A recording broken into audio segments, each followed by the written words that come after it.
Good afternoon, good evening, good morning, wherever you are in the world. I hope you're doing well. We've gained some bags, actually. Sorry, I didn't even realise. My name is Ben, and I am joined by Mark here for the round 5 of the Quest of Champions Heat 4. Yeah, the final heat, the final chance for all our brave contestants to qualify for the finals. Which, unfortunately, you have fell on your sword. I have, yeah. It was going rough. I got my round 5 pairings. Neither of us particularly wanted to play the last game. So that was that, and I'm back here. Yep, and now you're back with me, unfortunately for you. Yeah, it was another trial of the zombie dragon that he failed again for the third consecutive. He peaked in game 1. Yep. He did really well, and then he absolutely fell apart. Absolutely fell apart. That's not fun, mate. I think he was scared of his flaming weapon. You know what? I think he shouldn't have set it on fire, and he was absolutely terrified. Vampires notoriously don't like fire, right? Yeah. He probably should have thought of that before he started doing it. Every turn he was like, shit, this is... Maybe not this, not this. Oh, God, no, I made a mistake. Yeah, crazy. Well, we have got our final here today. Now, there is a small world, very unlikely chance in which one of these two won't win the event. The reasoning for that is because Toby got a minor loss, and Colin and Andy, Andy's on stream now, Colin, Toby's opponent, got a dead set draw. Neither of them got a win. There is a very small, slight chance that if these two draw, and Colin wins by a significant VP margin, Colin wins the event. Okay. Very small world. I'm sure and that Vanguard list that Toby's running is very difficult to steamroll as well. Yeah, so he's using Stormcast, and he's got a couple of long strikes and stuff, and Fulminators, but he's going to have to do some work to be able to do it, unless Toby just rolls over and tickles his belly or something. But yeah, I mean he's already qualified, hasn't he? But he has. But I'm sure, knowing Toby, it's not. I don't think he takes any loss well. So no, that's fair. I'm going to do a quick breakdown of the stats that we have here today. Anyway, but why is my mouse not working? There we go. Because I haven't done this in the last game. So if anybody is watching the final game now, we can see that we've got a relatively strong representation of order, which is pretty standard. Yep. Death coming in with 9 factions represented. We've got a lot of feck here. 3 feck. I think I'm the only Soul Blight. Yep. Or was, I guess. But yeah. It's crazy. You don't see him a lot anymore. Destruction teetering off. In terms of actual faction breakdown, Nighthaunt obviously bringing up that over half of that death representation. Yeah, of course. Yeah, Nighthaunt obviously just coming out. Yep. And they've got a very... I think people really enjoy playing that book because it's quite tricksy, so you feel like you're properly engaged in the game. Yeah. While you're playing it. It's not just a point-and-click army. It's not a sit back and watch it happen and then go, oh, I'm actually playing this game. Yeah. And then, as you said, you were the only Soul Blight. There's only one lead to the first Prince after Be'lakor took his nerf. There's one Sons of Behemat army, which is the Ringer, which is on the stats for the reason of there was a dropout, I think, Saturday morning, so they went down to 38 players because the Ringer also dropped. Yeah, I think my round 1 opponent ended up getting COVID, so then it looked like I was going to be playing Sons of Behemat, and then they found me a replacement opponent again. Yep. So, yeah, and then you've got Bone Splitters and Luminef coming up with the only one target there as well. Target? I don't really want to say target. You know what I mean? One representation, if you like. And then there's a couple of factions not represented, but we don't really care about those. No. Slaanesh has surprised me. I've seen a lot of practice games of Slaanesh here. Right, yeah, you're here more often than I have. I don't recall ever really seeing any events I've been here. Oh, not events, but in terms of people practicing with them, I've seen loads of Slaanesh out here in this area. And there's just no representation of it at all, which is and obviously Beasts is maybe a bit surprising with how well they've been doing as well. And Blades of Khorne in the new book, in the new GHB. Blades of Khorne are really good. Really good. I'm surprised they've not seen it. Bloodtide's a bit crazy now that you don't lose all those points. Yes, yeah, now that change was huge. It was what we wanted. I will have a look in a second, Martin, but for now, you get me in your left ear, I think, and Mark in your right ear. Yeah, it's like Angel and Devil on the shoulder, isn't it? Who's who? I'm going to go with I'm the Devil. Okay, fine, sure. And then grand strategies. Now, this is a bit more diluted than it was last season. So the last GHB, it was basically hold the line, all the way through, right? Yeah. And it's a little more diluted. We've now got No Place for the Weak taking that place. Yep. Kill battle line instead of saving battle line. but it's not 25 of 40 this time. Yeah. It's only 15. You've seen a lot of book-specific ones on there as well, though, aren't you? Yeah, so Fight or Flight, Blessed Desecration, Bloodthirsty Zealots, Gloomtide, Bastions of Hope, War, Bloodbath, another different War. Yeah. Because it's that the reason War's on there twice is because it's two different grand strategies. Yeah. From two different sub-factions. It's very strange. Assault Acclaim, I think, is a continuous expansion. So yeah, and Lust for Domination is the one I picked. So there's quite a representation of faction-specific ones there as well, which is quite cool. But the armies that we're going to be having on the tabletop today, we've got Stephen Mitchell, which we just saw in Game 4. We've seen him in Game 5. That tends to happen when you're at a slightly smaller event. You tend to get the same person back in 4 onto 5, but sure. So he's still running Gotrek, which makes sense because it's Godtrek, why not? With a Slan Starmaster with Arcane Might, Fusel Conflagration, and Celestial Apotheosis.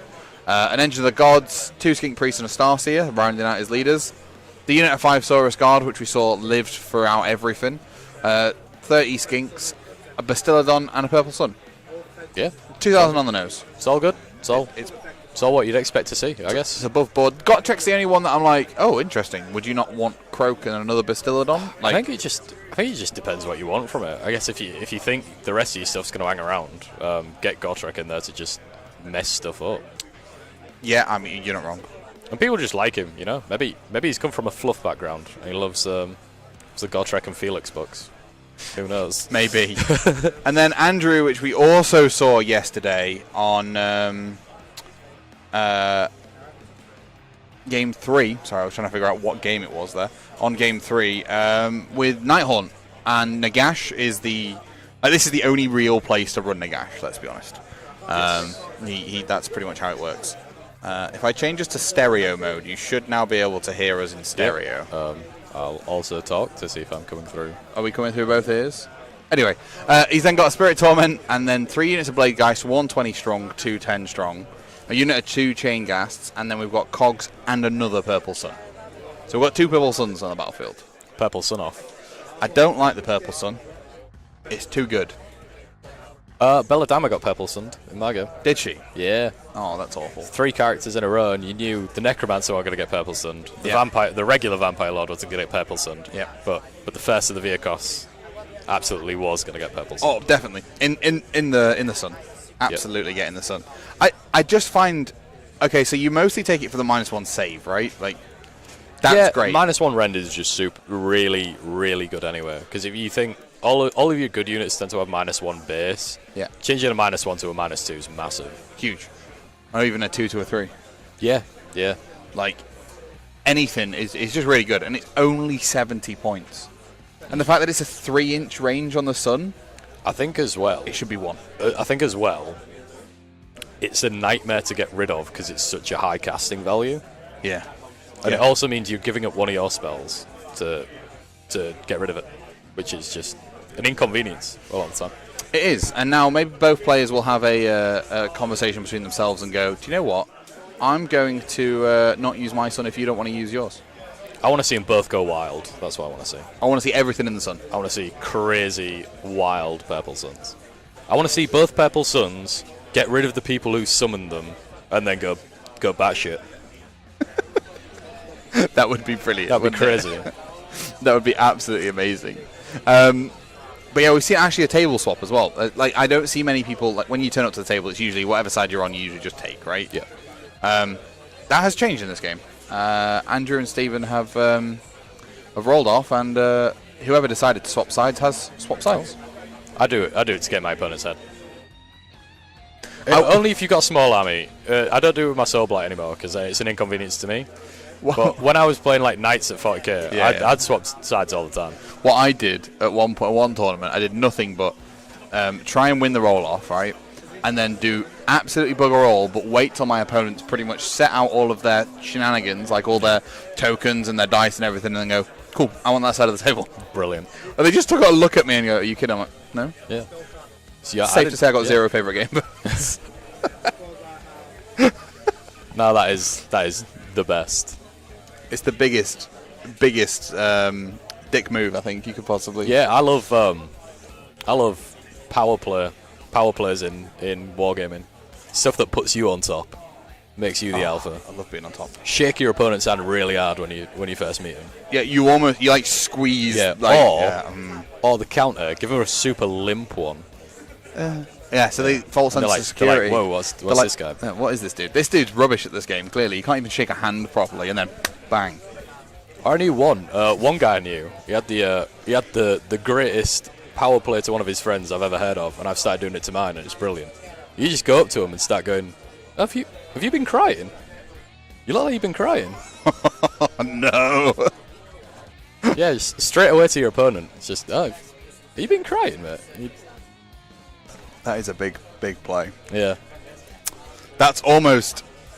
Yeah, that's a bit too much in the head. That's a bit too much in the head. I noticed Andrew there as well, making sure he's 3 inches away from all that terrain. Yeah, because he doesn't want to just hit the chip mortals from the... Yeah, it's just irritating. Imagine not being able to go near the terrain. Imagine having a battle tactic that says that you should get and hold terrain, right? Yeah. And then not being able to go and do it. And you know at some point some guy's only got like one model left to go contest that terrain, and he's like, I could do it, but I could do it and I'm going to die. One of them's just like, yeah, okay, cool. I'm going to desecrate this bit of terrain. Yeah. With what? The one blade guys I've got left. Steven starts laughing. Okay. This could have been a very different final, actually, because Andrew did only just manage to win the game against Kieran yesterday in Game 3. Yeah. Like, literally 8 points scored in the last turn with 3 models. That was it. Right. He had a Spirit Torment and his 2 Chain Ghasts left. And he managed to pull back 8 points. I remember the huge turnaround. I was sat here. It was huge. And we'll see if he even needs to put himself in that position today or not. Baz has also informed us it is the Battle of the Six Nations as well. Bonjour, Baz. I believe we've got Battle of the Six Nations, Ireland and Wales. Yes, but not the Battle of Worlds, because apparently, according to the Worlds Committee, Ireland isn't a country. Oh, they're not allowed to be. They're not allowed to play at Worlds. That's rough, isn't it? Is that for me? Thank you. You want a drink? Yeah, I'll have a cherries and berries water again. Yeah, I will. I'll get her to come back and get you that.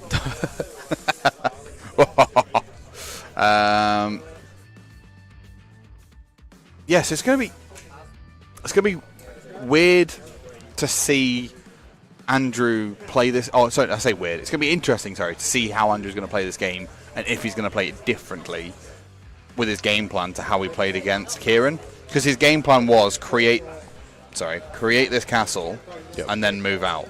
Yeah. Obviously, Northern Ireland. Yes, sorry, Northern Ireland. Yeah. Obviously, in this battle plan, this is the Realmstone cache, so stuff's going to explode out in different ways. So there's one objective in the center until turn 2, and then in turn 2, until turn 3. At the start of the third battle round, before determining who plays first, the Realmstone cache detonates and scatters the fragments of the Realmstone across the battlefield. The defender must remove the objective at the center of the battlefield and roll a dice. The roll determines the location of the scattered fragments. Place 2 objectives on the battlefield in the new locations. So obviously this is the first one. And then in turn 3, before anything happens, if you roll a 1 or a 2, they scatter to here.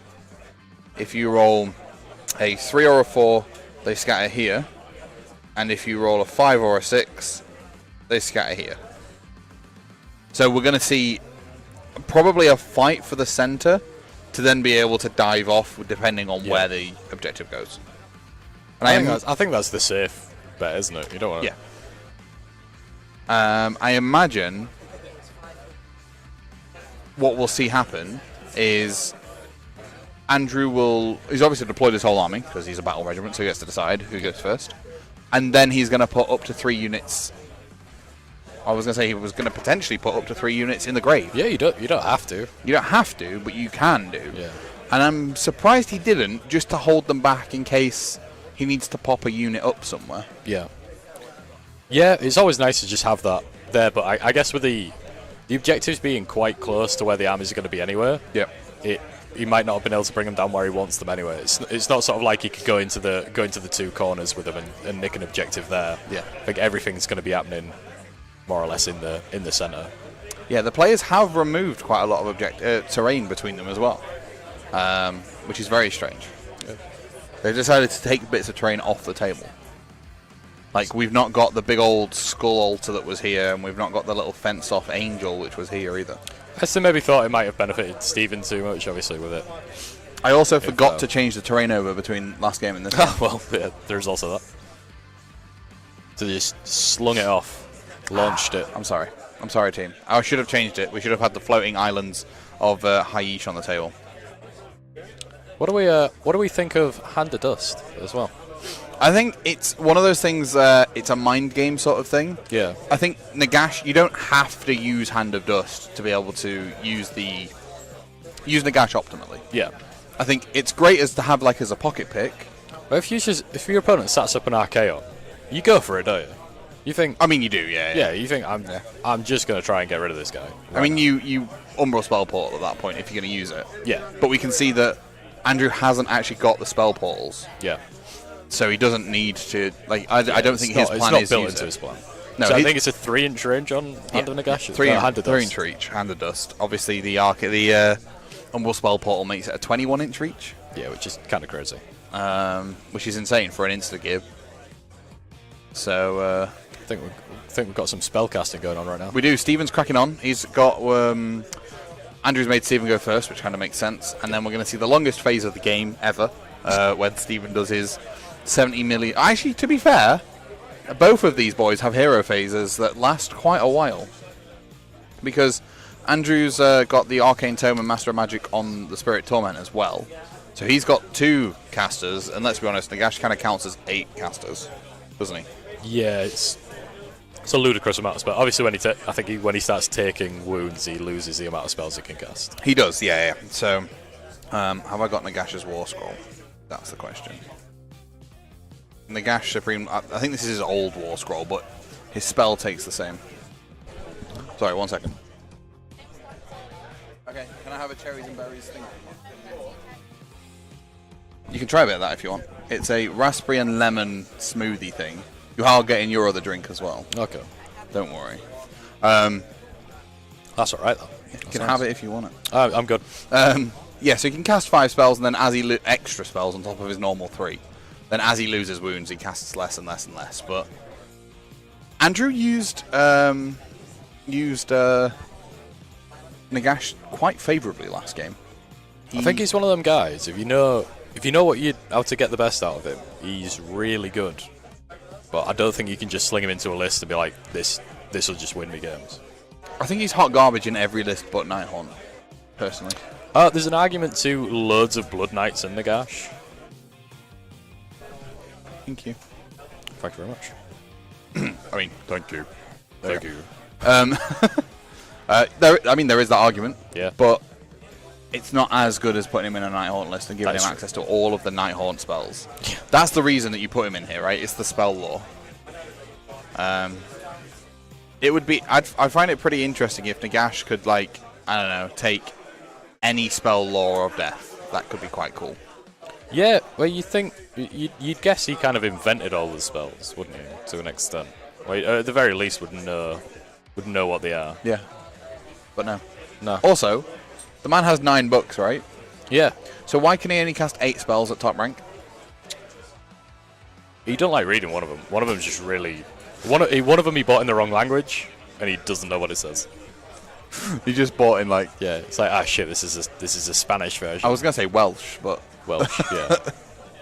Is there any written text in Welsh? Probably somewhere. Yeah, there will be, surely. You can get your like theory test in Welsh. Maybe it's a Welsh driving theory test. Maybe he's just annoyed, right? Maybe he can actually speak it, but he just never passed his theory test the first time around. So he's just sacking it off. Yeah, so he's like, nah, do you know what? That spell can get in the bin. Or it's like an overdue book, and if anyone sees him with it, they'll send like librarians after him. But the librarians in like the realm of death are terrifying. Worse than the guy. Yeah. Like universally created entities, not gods. None of this puny god nonsense. Nah. These are people that are hungry for blood, skulls, and just about anything that you could not want them to be hungry for. Anyway, yeah. Godtrek has ran up to the center of the... I will call him Godtrek every time. Godtrek. because he's in the Gods and Other Units, I think is the name of the PDF. He doesn't give a shit, does he? No. The thing is, this is the second game in a row that Steven's been able to play Godtrek exactly how he wants to, because there's no shooting in Andrew's army. There's very little. Yeah. You've got a couple of shopping bags coming out of the Spirit Torment and the Chain Ghasts. It's not going to kill Godtrek, is it? No. Not really.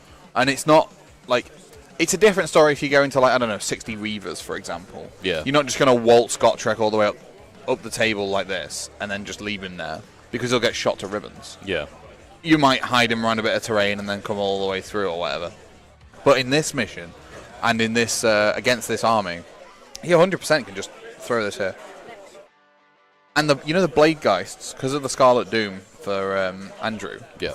When the Blade Geists charge, you roll a number of dice equal to the number of models in that unit, and for every 5 up, they do a mortal wound. Yeah.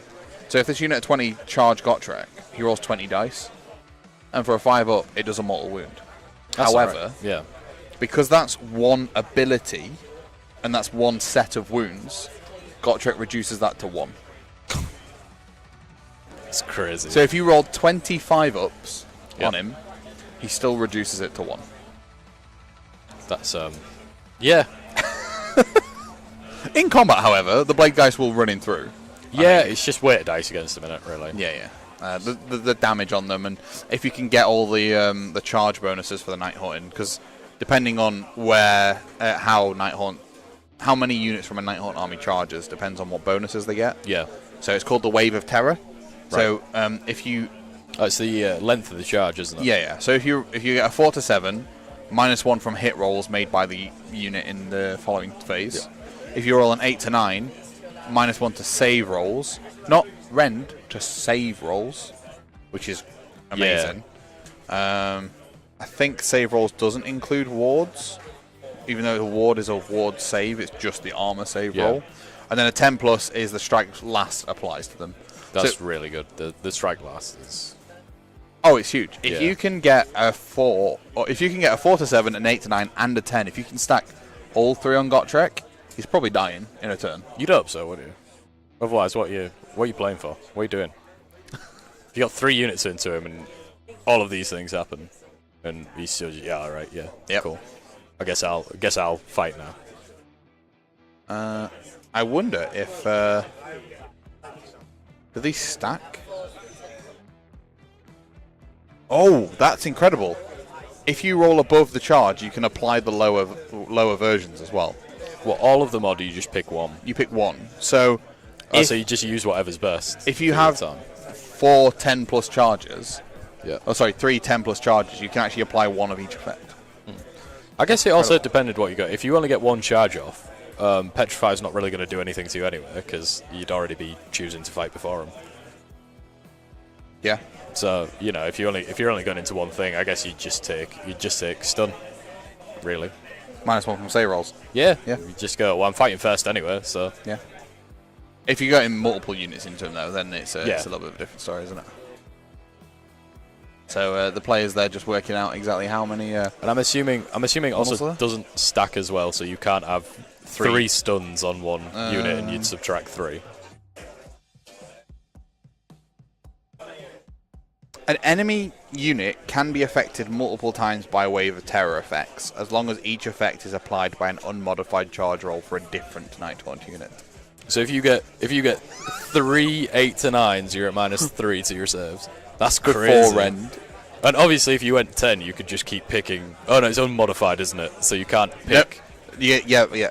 But it's the thing says if you prefer, you can pick the effect of a lower unmodified charge roll. E.g., if you rolled an 8. You can choose to apply Shriek instead of Sun. At least it says unmodified, though, so if you're getting like +2 to your charge, you aren't always getting 10s and just going, I'll pick what I want. Yeah. Oh, that's disgusting, That's crazy, yeah. If you just... Yeah, imagine the stuff that you could do with 3 stuns, or like even 2 stuns would be crazy. I mean, 3 stuns puts Godtrek on a 7-up save. Yeah. Before the rend of the Blade Geist. So it's now an 8+ save. Yeah. No amount of Finest Hour or All-Out Defense is going to save you from that. Yeah. Mystic Shield, Finest Hour, and All Out Defense is still just +3. It's why multiple small units in Nighthaunt are really strong. Yeah, because you just want to get all the charge bonuses you can. Yeah. That's disgusting. Long are the days of on a 10+ you can fight before you start. Right? Yeah. Long are those days gone. And they're all ethereal. Imagine only rolling 3s for your charges. How devastating would that be? Yeah. Oh, I'm 3 inches away. I guess I'll just roll for. Oh, they're all 3s. I guess I'm in, but what cost? That'd be disgusting. There's quite a lot for Nighthaunt actually. So Aura Dead. So enemy units are terrified within 3 inches of Nighthaunt. When a unit is terrified, it can't issue or receive Inspiring Presence. Does that also work for other dead? It just says this ability has no effect on Nighthaunt units. Alright, so my zombies are still like, oh shit, dead guys. Whoa. Whoa, I've not seen a dead guy before. Maybe none of the zombies know they're dead. I'm like, I maybe get it with like Flesh Eater cards because they think they're knights and stuff. Yeah. But like, yeah. When you're an undead zombie without a brain, still scared, and he's terrified of ghosts. Okay, they're ethereal, so they've all got a 6-up ward innately. In addition, you can retreat and charge, and you ignore modifiers to save rolls. Yeah. So that's not really one rule, that's 3. Yeah. Yeah. They should have a rule that just says the entire army has a 6-up ward, and this, and that, and this, and that, and that. Yeah. Just make it all one rule, it'll be fine. And then Discorporate is a command ability you can use when a friendly Nighthaunt unit is picked as the target of an attack. For shooting or combat, you can increase the ward save to a 5+ instead of a 6+. That's always so that block of 20, you can throw them into Gotrek and then be like, cool, they've now got a 5-up ward. Yeah. For a CP. Oh, by the way, if your modified hit roll for an attack made by a friendly Nighthaunt unit is a 6, it wounds automatically. Is that just a rule that the entire army has? The entire army gets it. Anything with a Nighthaunt keyword. Jeez. Yeah, you just spam attacks, wouldn't you? That's disgusting. I want a Nighthaunt army. Yeah, I'm kind of. I really want. I'm already Grand Alliance Death Eye. Have you seen the Mine One Banshees? I think they're really good now. I've not. These Banshees are great. I haven't updated this unfortunately, but so they're 105 points for 4 models, so they're pretty expensive. Yeah. They've only got 1 wound each. They've got an 8-inch move, which is great. But each of those models has 2 attacks that are 4s and 3s -2/2. And every time an enemy wizard successfully casts a spell that's not unbound, roll a 2d6. And, not unbound, and chooses the effect of the friendly unit to apply to a unit wholly within 12 inches of this unit. So, for example, say you had a unit of Banshees here. Yep. There was a wizard here, and it casts on here, and these were wholly in 12. Yep. Or an endless spell finishes a move within 6 inches of this unit. You roll those dice, and if it's greater than the casting roll, not the roll that you use to cast it, but the casting value, it just stops. So you know that purple sun, when it moves predatory? Yep. If it's next or near Mine Banshees, or if it hits a unit that are within 12 of Mine Ones, they roll 2d6 and add 1 if they've got more than 3 models in that unit. And on a 6-up, the purple sun's fucked off before it can do anything. Lol. Yeah. Yeah, they're good. Nighthaunt are good, man. They're so good. You know what's scary as well? I still don't think we're at peak Nighthaunt yet. No. I still don't think we've had long enough of them where people are like, this is the Nighthaunt list. And this is how you play. The math monkeys haven't been out for it properly yet, have they? No. Yeah. Which is kind of weird, I guess, because I think Seraphon are in the same spot as well. Not Seraphon, Sylvaneth. I think Sylvaneth are in a similar spot where they haven't quite been fully explored, fully unlocked yet. Yeah. I think a lot of people have picked them up and then put them down again when they didn't click straight away. Yeah. And it's one of those things of there is definitely play in it. It's just finding it. Yeah. And quite a lot of, let's be honest, quite a lot of the community don't have the patience to to find it, do they? They're like, this should work, and if it doesn't, I'm done with it. I think you could get quite territorial over your lists, where you're like, this is the way I think it works, and if it doesn't, you're almost unwilling to move on it. You're like, no, this is the Sylvaneth list. Genuinely, I will only take Sprite Revenants. That's it. Yeah. I will only field 800 Sprite Revenants. It's not like, don't you think this might be good? It's like, no, I've read the book, and this is what's good. This is the way. Yeah. It's like Cruel Boys players that persist on spamming Hobgrots more than they can do anything else. Hobgrots. These Hobgrots are so trash. Mate, Hobgrots in Bounty Hunters. They're awful. 2 damage Hobgrots. It makes them maybe worth 50% of their points. We ran a 1,000 point tournament in Hull not too long back. I ran it, and someone had Noblars in Bounty Hunters. They were taking ogres, and they had Noblars in Bounty. They were doing work. Yeah. They were absolutely doing work. They will. That's disgusting. Noblars in Bounty Hunters.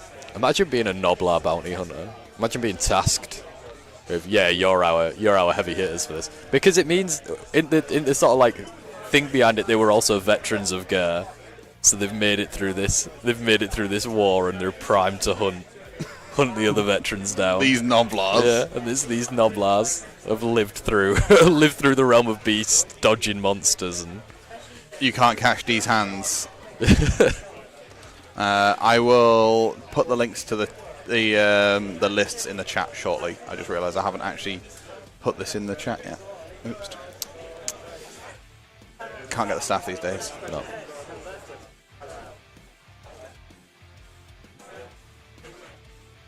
Anyway, so you see the Gotrek moving up, the Skink's moving up to just touch the edge of the stuff. And, hold one, hold more there for Stephen. Against the odds, confirmed. Nice and simple. And now we've gone straight into Andrew's phase, and he's already doing his magic. You can see that these are the spells left on Nagash down here. Yep.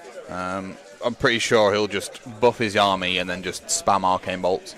Yeah, it's a weird one, because like I say, your points are coming from the later turns, really. Yeah.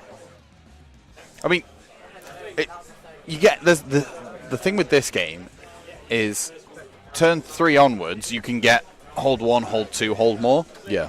But realistically, you're both only going to get hold 1. Probably. Unless you've already put yourself in a position where you're like, I'm going to table this guy in like 2 turns. Dude, are you sure? I'm going to be ready for it. Dude, are you sure? I also love that Gortrax just stood fully buffed in the middle of the board. He's like, I'm swole. He's got 3 tokens on him. He's like, come get me. Do I even know what my password is? He ain't afraid of no ghost. See you later, Baz. God, what are these Warrior Lodge guys dipping halfway through the day? Apparently he's got to be in Nottingham tonight. For what? I don't know. I just know where he's got to be, not where he's got to be there. Why do you know where he's got to be? I just know things, man. Mark just knows things. Always got an ear to the ground. That doesn't sound creepy at all. It's not the one I wanted at all. Sorry, I'm also accessing my PC at home at the moment, trying to figure out what the hell I can do with this. It looks like the Stephen's Purple Sun got dispelled, so now we put another one on the board. Just to make sure there's at least one Purple Sun on the board at all times. The players are in agreement. We will not play without at least one dangerous purple skull floating about. I mean, yeah. I'd give up. So I'm assuming Nagash is a bit of a Purple Sun nightmare, because I think he gets bonuses to cast, doesn't he? Yes. So with that, you'd fancy yourself to always get rid of it, and the amount of casts he's got, you're quite happy to just give up one of them. Yeah. Which I think is, I think with the amount of Purple Suns it is, spellcasters like that are so important, that have bonuses to cast and have multiple casts, so you don't... I think you always want to bring a couple more spellcasters than you want spells to get off, just in case. I think you're right. I think having the opportunity to unbind all these things is really important in the current meta. Yeah, and still get off the buffs that you want as well. Yeah. So that's why I think Belladama in my list next to a Corp cast, so she's getting plus 2 to cast, and she already has +1 to denies. Jesus. So and she's got 2 denies per turn as well. 3 casts, so you don't mind, or 2 casts, but you don't mind giving one of them up. Really? Yeah, she's multi-cast and multi-deny. That's a bit juicy, isn't it? Yeah. So Viacross gets to re-roll all spells anyway, Viacross Vampires. And yeah, she gets +1 to deny and to cast. And then the Corpse Cat gives a +1 to cast as well. I'd take that. Yeah. Yeah, when you're re-rolling and you already got the +2, you don't mind re-rolling like a semi-decent number? Did this work? Is Nightbot even in the channel yet? It didn't even work. Oh, I'm very, very sad. Enter Nightbot. Choose your fighter. I'm not annoyed. I'm not annoyed. Not annoyed. Do we think Gotrek gets Purple Sunned? So I don't know if it's moved yet. How close do you have to put Purple Sun down to the caster? 8 inches. So that's probably still in range. Here we go. Here we go, boys. Does Gotrek... Can he be insta-gibbed? No, he just takes 1 mortal wound this time. Oh, okay. Right, I was going to say, yeah. Oh, and guess what? Not only do the Nighthaunts give you -1 save for every 8+ that you charge on, the Purple Sun also gives you -1 save. Yeah.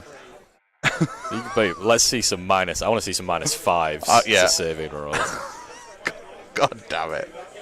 Imagine being so dumb that you're a counter to a Purple Sun. Imagine being so broke that you're like, oh, do you know Purple Sun? Yeah. Just 1 wound. That's me. 1 wound, mate.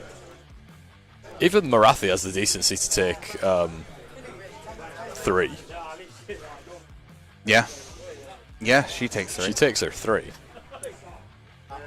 And the Gargants take 6? D6? No, they take D6. I don't know. I didn't realise Gargants got around it. You can't insta-kill a Gargant. Can you not? No, it just takes D6 wounds instead. Which sucks. But a tiny ginger dwarf. Nah, mate, just 1. Don't play that shit. It's incredibly dumb. Do we think the board being sort of a mausoleum will help the Nighthaunt? I hope so. You think it'll give them home field advantage? I'd like to think so. Would you not? I don't know. Maybe they don't want to go back to like the grave. I think if I was a ghost, I'd want to hang out in places other than graveyards. Yeah, that's fair. Think what do you think? You think like to take it back to librarians? Do you think they go to the libraries on the weekends? No, they probably don't. They probably go to whatever the opposite of a library is. A cinema. A cinema. A cinema. Or the forest, because books are made of trees. So maybe a forest is a place where a librarian goes to get away from work. Very possibly. Here on Dice and Ducks. Asking the real questions. Yeah. Asking the AOS questions everyone wants to know the answers to. We should do, Mark, me and you should do a podcast, right? Where all we do is talk about librarians in the mortal realms. Things that librarians do in the mortal realms. Please don't do that with me. It's alright. People have been trying to sign me up to podcasts for years, man. You'd be hilarious on a podcast. Oh, I know that. That's not what's up for debate. I'm just a god, mate. I'm alright, thank you. Of who? Me. Why? Oh, well, I'll take a Dr. Pepper then. Thank you very much. I'm alright, but diabetic, so can't have the sugar, mate. Are you actually? Yeah, I am. Are you? Yeah. Oh, I'm so Gaff's sorry. only type 1 diabetic. Oh. Remember, a hero. My dude, that's a title that you want to hold on to. Any other diabetics coming, you kick them out. I had it put in my contract that I will be the only diabetic on the team. Type 2's alright because it doesn't really count. Toby says opposite of library equals Hull. Whoa! I can't believe, right? Hull got voted the city of culture one year. You should see. You should. I mean, you're not there, Ben. You don't know what goes on, but it absolutely is a city of culture. Yeah, you think so? We have penguins, man. Oh, I love penguins. Yeah, I love penguins. They're my favourite animal. It's unreal how bad they smell, though. Oh no, they're rancid. Yeah, it's horrific, isn't it? Have you seen their inside their beaks as well? No. Teeth. I don't think so. Oh, Maybe I have, but yeah, maybe it's something I tried to forget. Sorry, did I just take you back to a part of your childhood? that instance with a penguin. The one that we can talk about, not the one that we can't. There's one that we can talk about, and there's one that we should talk about. Well, no, we shouldn't. A therapist and you should probably talk about. They don't let me back in the therapist's office anymore. Who gives the therapist therapy for what I've told them? That is a wonderfully poignant point. Point. It's a great point. Thanks for that. Oh, I am on the wrong domain. Great. Didn't say what type of culture, did they? No, that is a very good point. It's true. Hull. If I was to know what type of culture Hull was, no, teenage pregnancy. I think we do that better than anyone. My mum's a midwife, so I know. Yeah, underage midwife. Teenage pregnancy, or just all of it. All of it. It's all counts. Does it really? Does it count? Chip spice as well. Nowhere else has chip spice. Only Hull. Chip spice. Exactly. You don't even know what it is. What is chip spice? So we put like this paprika blend on chips. Every takeaway puts like this paprika blend of like spices on chips. And you buy pots of it. Right. I went to Hull Uni, and as a graduation present, they give you a special Hull Uni edition of this chip spice. It's called American chip spice. They do. I've got it. They do. I'll send you a picture on Twitter when I get home. Oh my god! I believe please. I've still got it somewhere. Oh my god! I've never please. used it, but I believe I've still got my. My sister went to Hull Uni, and she got one as well. You get an alumni Hull chip spice, but it's called American chip spice as well, and it's never seen America. Chip spice. It's New York chip spice. Chip spice. People love it. Once they try it, they don't want to. There we go. Serby knows. Chip spice is nice. Chip spice. Yeah. Weird. It's crazy. Actual weirdos. That's what I've decided from this point. You are actual weirdos, all of you. Although, to be fair, I like OK Sauce from the takeaway near my parents' house.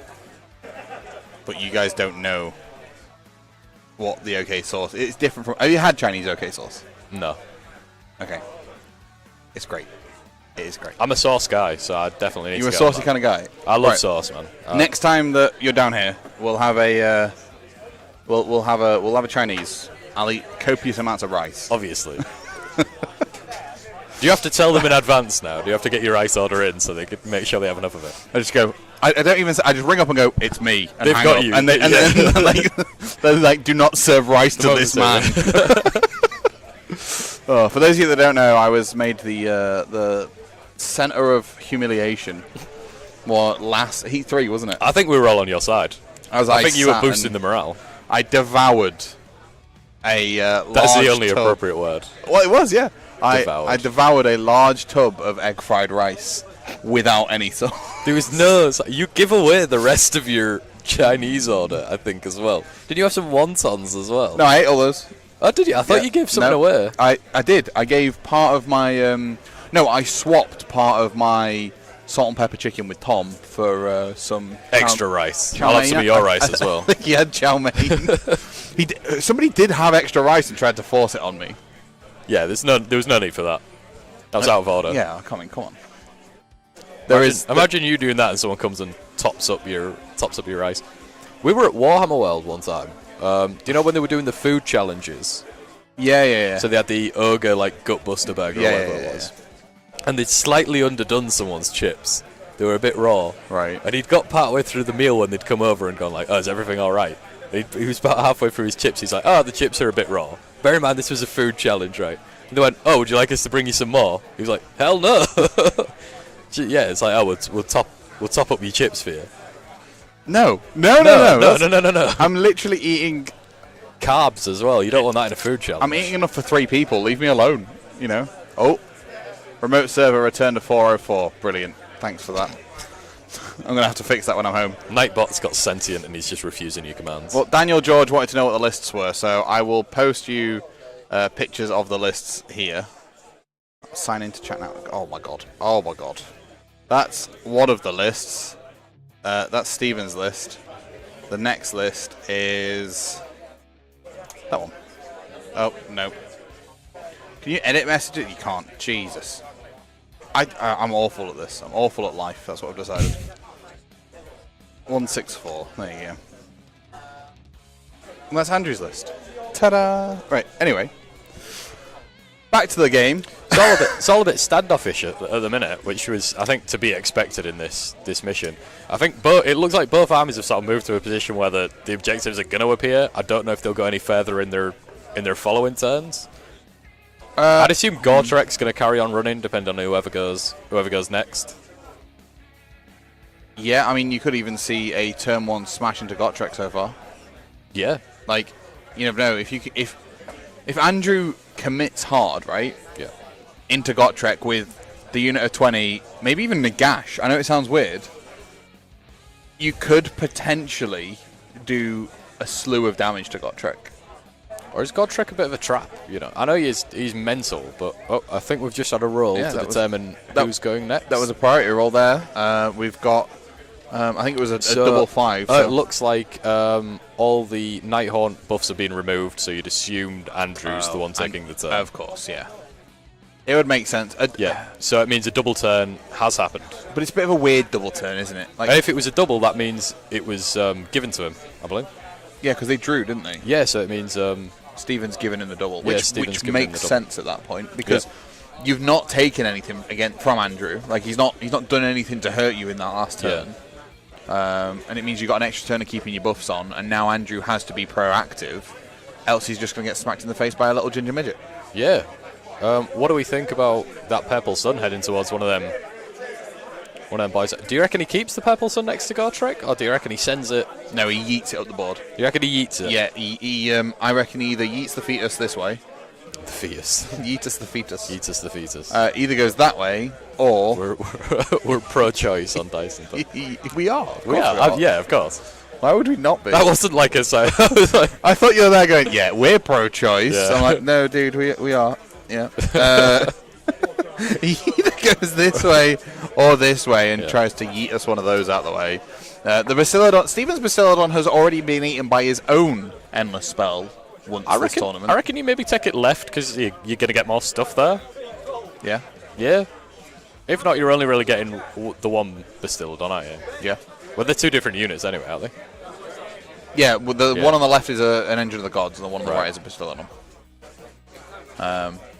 Mystic Shield on the Engine of the Gods, and Hand of Glory and stuff on the Bastiladon, so +1 to hit and stuff like reroll and hits. I don't know, I think the Engine of the Gods has got more play for him, for Stephen. Yeah. With the ability to get lucky and summon and things like that. I think you keep the Sun, and I think you do throw it this way. Yeah. I think you're right. And then you can commit everything else this way and take down that Bastiladon pretty quickly. Well, it's also... The Purple Sun might not even be there, because I think you could try and deny it in your own in your opponent's hero phase. You can, yeah. So, yeah, it might get dispelled. You never know. And if it does, he just summons it again, and then... Well, next turn he'd have to summon it, wouldn't he? Yeah, so, I mean, maybe Stephen just thinks, I'll just fuck it off then. There's nothing we can do to stop him getting rid of it. Yeah. So.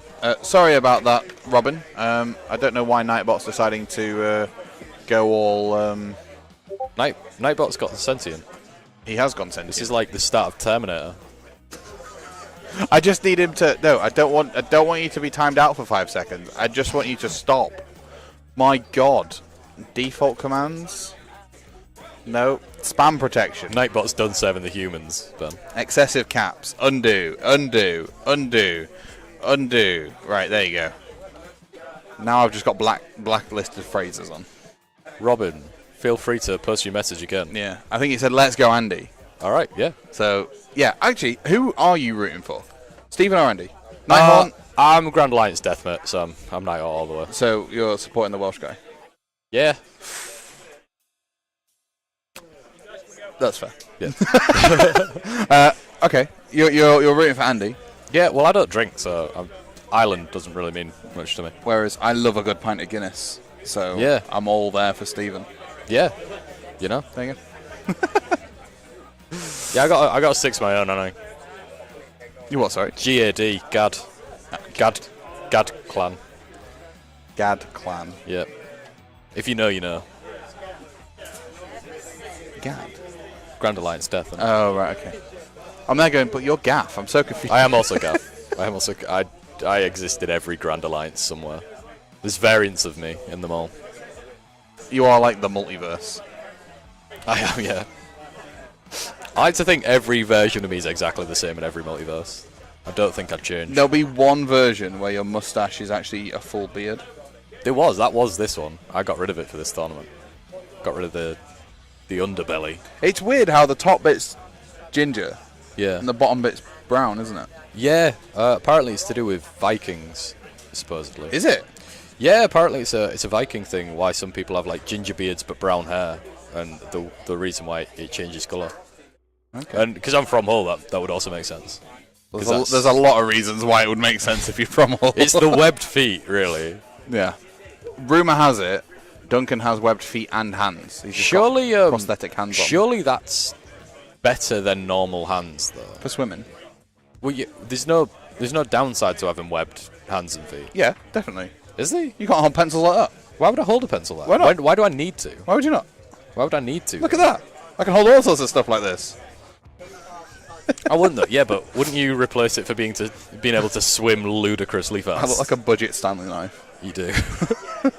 No, Swiss Army knife. You're like the best Inspector Gadget.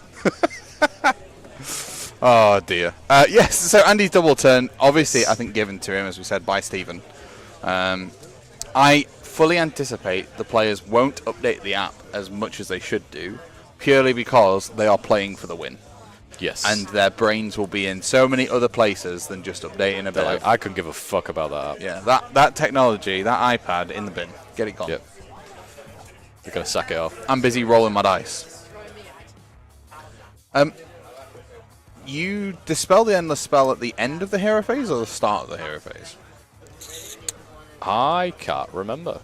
I just dispel them when people try and cast them, mate. Right. I just never let it get that far, so...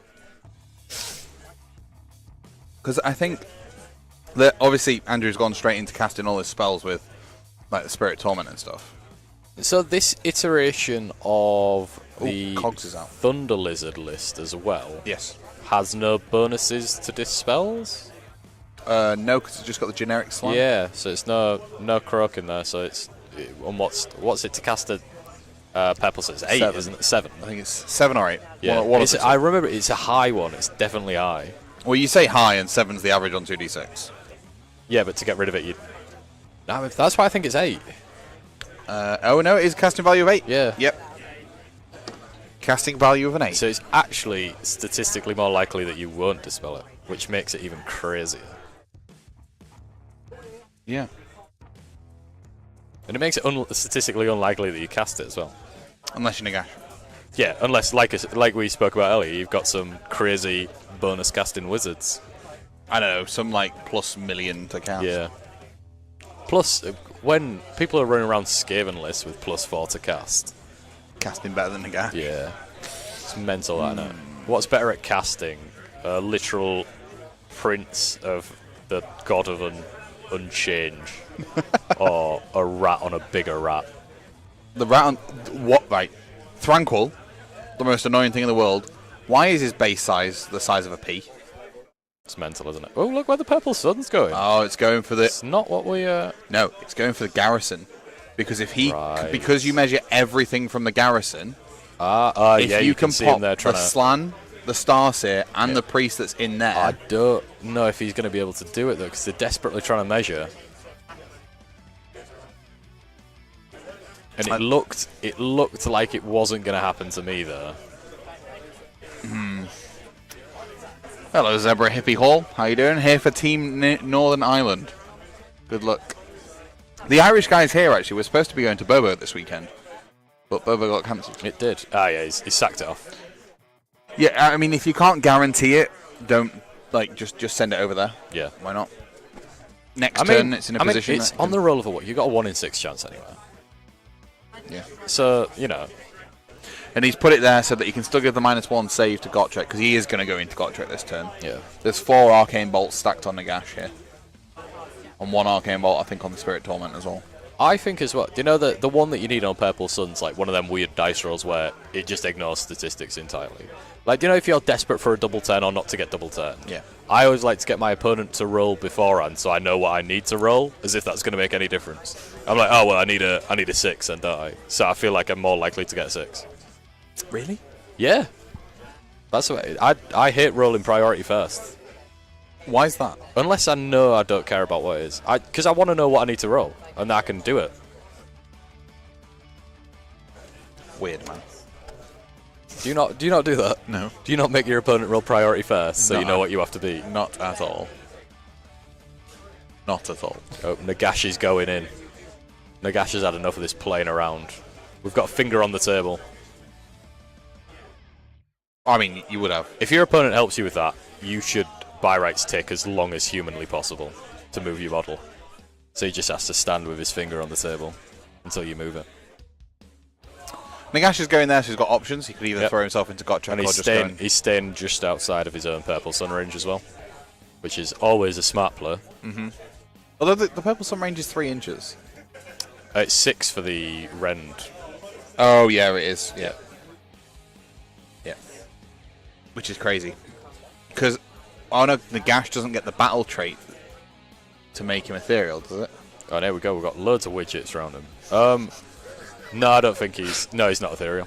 He's not ethereal. No. Yet some dude in a bedsheet next door to him is. Yeah. Some dude who he made is ethereal. He makes things that don't get affected by Rend. It's so dumb. The whole thing's dumb.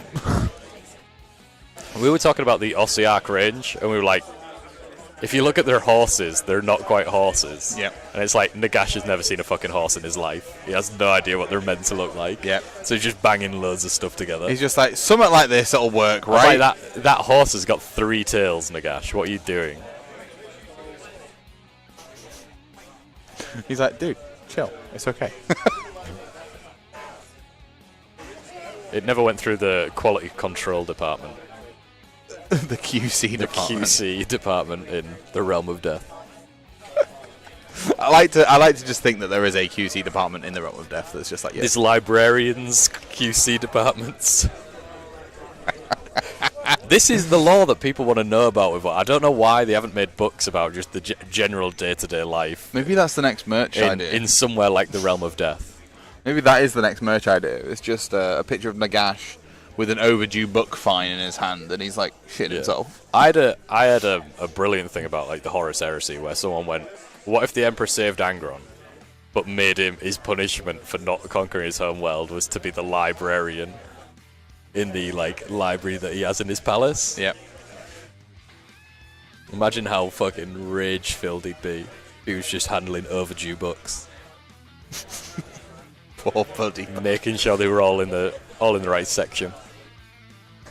Poor guy. I don't know how anyone does that. I guess it's a chill day. I guess you go to work as a librarian thinking, people probably won't yell at me today. Like, it's just going to be a nice, relaxed day of sorting out books. And then all of a sudden it's like, oh, hang on a minute. I've got to pay this fine. Get lost. Yeah, it's when you have to go hunt people down and kill them for their books. Kill them. Is that how libraries get books? Do they go and kill people and take their stock of books? Did you know you only need 1,000 books to make a library? Is there an actual requirement? Like, you have to have 1,000 books to be considered a library. Right. So if we got 1,000 battle tomes, yeah, we could be a library. We could. Do they have to be up to? They won't even have to be up to date books. So we just any permanent send us your. Do they have to be different books? Yes. 1,000. Yeah. So you can't just have the same book 1,000 times. Yeah. So if you want Dice and Ducks to become a library, you can send it all to the Sanctuary Gaming Centre. Yeah, please send your books. FAO Dice and Ducks. Send all your books. And we'll put a spreadsheet online that shows all the books we already have, so you're not sending the same books. Yeah, we don't want 43 End Times Marathi books. Yes. The worst one. One will do, and even then it'll get taped up, so nobody has to read it. We'll even take your old Games Day programs. Are they it's not a publication, though. It's not a printed publication. Is it not? I don't think so. I'll take the GW catalogues. Why would that class as a publication? Because it's got an ISBN number. A barcode. They have to basically have a barcode. I'm trying to remember if my Games Day programs had a barcode on them now. Toby, that's only this year's. 1,000 books is this year's Lumineth Battle Tomes. Yeah. just this year's. Just this year's. Yeah. I mean, aren't we due another Lumineth Battle Tome? Hopefully. How long's it been? 6 months. Oh, yeah, definitely then. Alright, so the first one's it. We don't know what the charges are, that's the issue. If we could get... He's putting little tokens down. Can you read them? No, but I can go and have a read. Yeah. So I'll go do that, and you can talk about Nighthaunt. Yeah, I know loads about Nighthaunt. So, talk about librarians. I know loads about librarians as well. Oh. Sit down. Sorry, Mark. I'm too fat, mate. There we go. I want everyone in the chat to put what their favourite type of pizza is. And we'll talk about that for a little bit while Ben goes and looks. What's your favourite type of pizza, Kitty? Salami. Not pepperoni. Specifically not pepperoni, salami. I don't know if I've ever had a salami pizza. Is it good? Are you a barbecue base or a tomato base? Barbecue? No, I'm not with you on that one. No, because I'm a massive fan of cold pizza, and barbecue cold pizza is not as good. We've got a Hawaiian in the chat. Get Hawaiian off there. That's not your favourite pizza. That's no one's favourite pizza. Stop with the pineapple comments. Oh no, this is horrific. Ben, I'm sorry. Ben, I've Wait, what? Hang on. Hang on, what the fuck is going on here? What have we got? What did you? Oh shit! I leave you for 3 seconds and then it's anarchy. What's happened? So I was asking what everyone's favourite type of pizza was, and there's 3 pineapples and Hawaiian, and I don't accept that that's correct. I mean 4 cheese. Sorry? 4 cheese is good. No, it's not. No, what Put you some want meat on your pizza is a barbecue base rather than tomato. No, hear me out. No. Hear me out. With salami. What is going on here? Mate, have you This is like, how well do you know your partner? Mate, wait, did you say that? Oh, right, barbecue base with salami on it. She'll also have black olives on it as well. Oh, what is going on? And pineapple. What? Oh, stop. In a calzone rather than a pizza. That's not pizza anymore, is it? Yeah, it's a literal folded pizza. It's not. It's a different... Alright, so if I went to a restaurant and ordered a calzone, would they bring me out a pizza? Yes. No, they wouldn't. They'd bring me out a calzone. It's folded. No, it's a different product. Okay, here's a question for you, Mark. I'm going to ask him the sausage question. The sausage question. Alright, I need to record this. In fact, it's being recorded. It's live stream. Anyway, No. A sausage, right? Okay. Is it a shape or a product? I think it's a shape. I don't think it's a product. Is it? Is it like a registered product? Well, I mean, when you say what shape is to describe the shape of a sausage to me. It's like a tube with rounded edges at either side. Great, but you didn't tell me it was sausage shaped. Because why would you do that in a definition? You'd never do that in a definition. No, okay. What's a book look like? Oh, it looks like a book. Like, you wouldn't do that. No, but book doesn't describe a thing. Or no. You could say something's book shaped. No, it's just a cuboid. It's a book shape. Shaped like a book. No, shaped like a book is different from being book shaped. No, it's the same thing. No, it's the not. same All thing. right, It's just is a vegan sausage a sausage? Yeah. Why? Shit. No, I think you've got me on that one. Because because if it's a shape, that still applies anyway. But it's not a shape. The sausage is okay. When you so you described a sausage as a. I think I've gone down the wrong route. I think I actually agree with you. You agree with me, I think right? I've given you the wrong answer. Yeah. So a sausage. No, it's a product. Yeah, because that's how you can have. That's how you can have vegan sausages. Yeah. So a sausage is a meat product, right? Yeah. So I think the shape. No, because then how would you define a sausage? Would you define it had to be made of meat? In which case, vegan sausages aren't sausages. No, a sausage is. In fact, let's just get the description of a sausage up. Do you know what I found out the other day? Just while you're looking that up, a mini cheddar's a biscuit. Yeah. I assumed it was like a cracker. I thought it was a cracker, not a biscuit. Sausage is a meat product made of finely chopped and seasoned meat, which may be fresh, smoked, or pickled. What's this definition from? Is this from the Sausage Association of Britain? The Britannica. Is it? The literal Britannica.com. All right, well, I couldn't see that from here. All right, it's okay. all right. Sorry. Just asking a question. A sausage is a beveled cylinder. In my head, if I was describing the shape, a beveled it's a cylinder. beveled cylinder with pinched ends. This is the weirdest way anyone said. It's a beveled cylinder. No, but if you were describing it, it is, right? Yeah. Or it's a beveled tube with pinched ends. I guess. We are commentating on Warhammer. We're talking about librarians and sausages. Gotrek got charged. Gotrek got charged. While we were defining sausages. I realised. You know, I went to the table to find out what buffs had been stacked. I've never actually told you. That's true. More important things are happening. We came back and you were talking about pizza. Anyway, sorry. The buffs that were stacked on him are he's got Shriek and Stun on him, so he's -1 to hit and -1 save. Yep. And the purple sun's in place as well, so he's -2 save. So Gottrek's on a 6-up base. The Blade Geist have a -1 rend, so he's on a 7. Did he finest hour in his own hero phase as well? I believe Gotrek finest houred. In fact, that makes sense. Tom can ask. That's Gotrek in the middle of all of those Blade Geists. Let's find out if his finest hour. It looks like I think he did. And then Nagash went into the Saurus Warriors.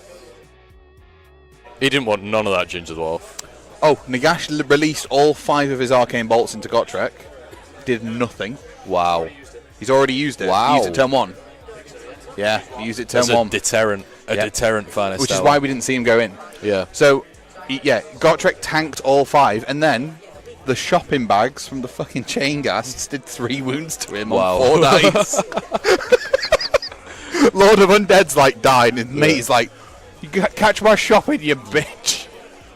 I love the idea that Nagash is just sort of out of the corner of his eye, whoa, shit. You need a raise. You need a 3+ save instead of a 4+. Let's upgrade these man's saves. Oh dear. Anyway, so pizza. Sorry, sausages. The shape of a sausage is a beveled cylinder with a pinched end. For it to be a sausage, it has to be made of finely chopped and seasoned meat. Then how's a vegan sausage work? It's not a sausage. It's a tube of cardboard. I have to disagree, man, because I think the recipe of something can be changed and it still remain the same product. What, like the preparation of it? So if I order a lasagna, but I put something different in it, not change it massively, but change maybe one of the ingredients. Turkey mince instead of beef mince. Yeah, it's still a lasagna. Okay. And so the sausage, if you replace the meat with something else, I think it's still a sausage. You've just slightly changed the recipe. Okay, so what about preparation of stuff though? You could prepare everything the same way. You just replace it. No, but if I prepped it differently. I guess it's the final product is the. So what I'm saying is, if I took the sausage meat, like the sausage, and squished it a little bit, is it still a sausage? If someone sits on a sausage, is it still a sausage? Yeah. Yeah. So yeah. Okay. So if I fold a pizza, does it become a calzone, or is it still just a folded pizza? It makes a different product. It specifically makes a different product. But if you squish a sausage enough, you've got a sausage patty. It's a book of magazine. It's prepped the same way. Actually, they're not.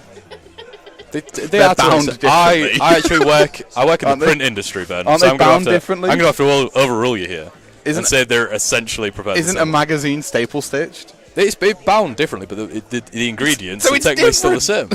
The ingredients are technically still the same. Oh, sorry, there's 40. Anyway, back to the game. There's been 40 wins. Yeah, 6-up and a 3-up, so he did all that defense to get him. I'm sorry, get him the thing, and now we're just seeing how many 2s and 1s he can roll. It's done. He's dead. He's gone. Gotrek dead turn 2. That's massive, actually. It is big. That's 25% of his points. He essentially did jack shit. He walked onto the centre objective, took it, and then went, what for, mate? Yep. And then Andy double turn. In fact, he gave away the double turn. I'm pretty sure Stephen gave Andy the double turn. He gave him the double turn. Because they both rolled 5s. Yeah, they both rolled 5s, didn't they? They've not. Can you ask Andy what his battle tactic is and put it in the app for me?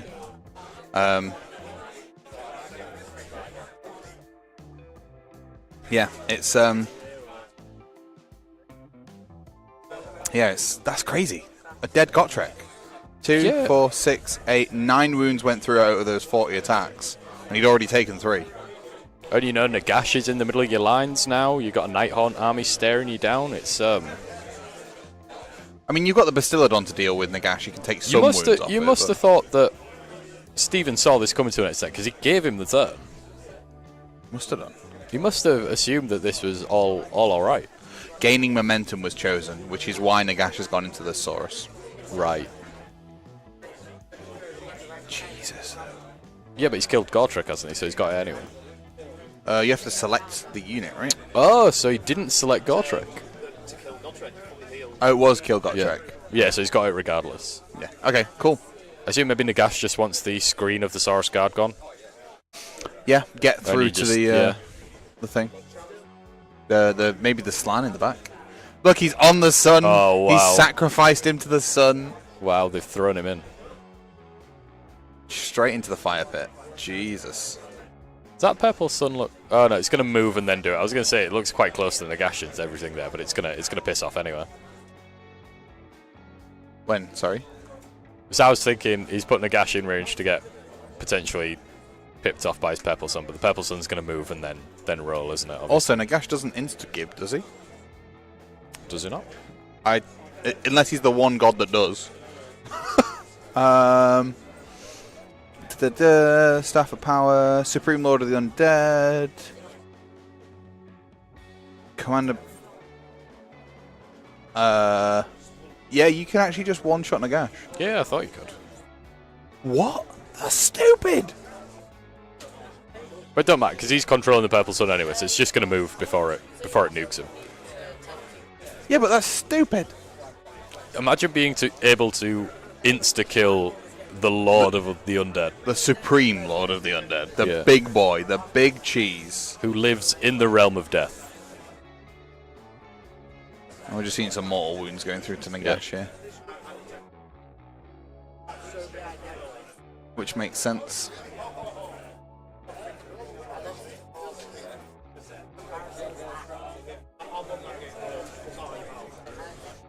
Interesting. And they've just given up updating the app entirely. Unfortunately for me and you. Yep, that is unfortunate. Well, now we just have to guess what's happening. Or make up what's happening. Oh, wait, no, there's still... Yeah, there's still doing some combats. So he's trying also not to tag the... Yeah, those 3 wounds. Sorry, those 3 wounds are on Nagash from the Saurus Warriors. Right. That's what it is. That's why they've not updated the app, because they've not finished the turn yet, Mark. Yeah, that's fair. We'll give them that. For God's sake. I'm too tired. I am so knackered. But thank you so much for joining me. That's alright. It's alright. Did you get a buy or did you class it as a draw for the last game? We basically talked about how we thought it would have worked, and I give it to Bill, because I don't think I was going to win that game either. You're a bit negative Nancy today, aren't you? I came in quite optimistic, and just everything seemed to go wrong. This morning. Yeah, it's just like I say, I'm essentially playing the way that my Zombie Dragon's playing. I'm playing like 435 points down, which is a bit rough. Unfortunately, I think the answer is there's a certain unit that's 35 points less than that fits into any army. Gargant? Yeah, Incarnate. Oh, the Incarnate. The Incarnate fits in. Do you know what I find hilarious? Yep. 400 and what? 45 points for yours. 35, I think, for a standard Zombie Dragon. 50 points more, you can take an orange midget. It's true. No, you can't. Well, I can't, no. An order army can. Has anyone lost their general yet?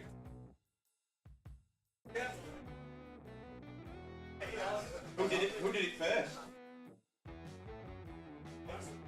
Any advance on turn 1?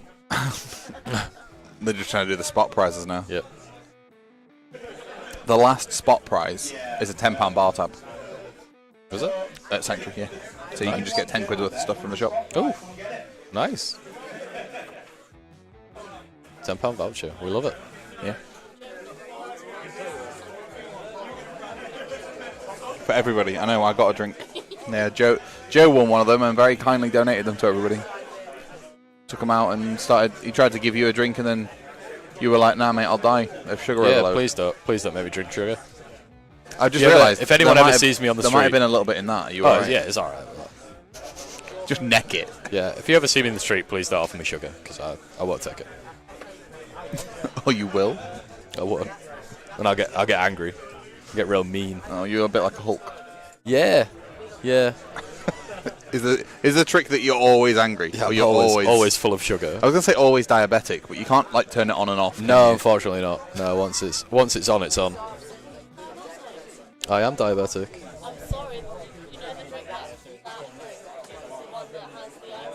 Yeah.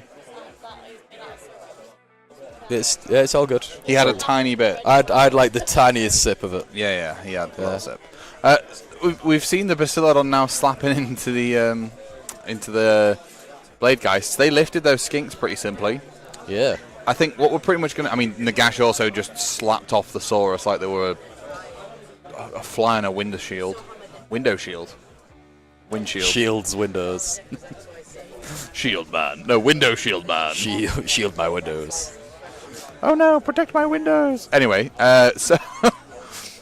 we've seen Stevens now got his Stegodon and his Bastiladon in a position where they've got to deal with the oncoming threats, and there's no Gotrek for him to deal with things like Nagash pretty We've got a little fella behind that forest as well, haven't we? Yeah, mate, he's got that Star Priest sat right there. Priest. Looking all lonely. He's ready to... Gonna get eaten by a purple sun. Hand of Glory, something. It's too... Oh, yeah, it will. Because it'll fly through there, you'd assume it'd tag. Spin to a side and tag both of them. I assume it'll try and fly that way, or it will fly here. Yeah.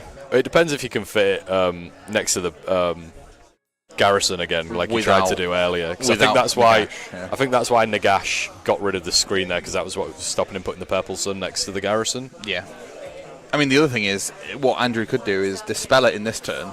Yeah. Then resummon it next turn, next to the thing. Yeah. Yeah. I guess you just keep it around. I think it's easy enough to just...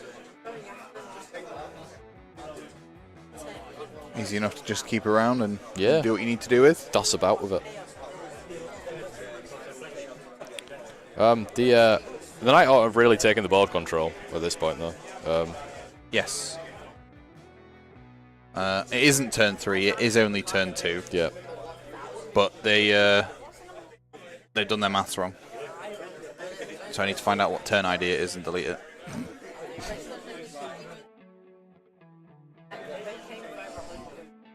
I wonder if the players went backwards on the app as well. I can't tell. I'll check in a bit. Anyway, to be fair, don't approach people from Hull is solid advice, apparently, according to Toby. You know what you're saying about... Yeah, never approach me. Never. Well, actually, to be fair, you've come to me nearly every time. Yeah, always let me come to you. Yeah. I'm like a wild animal.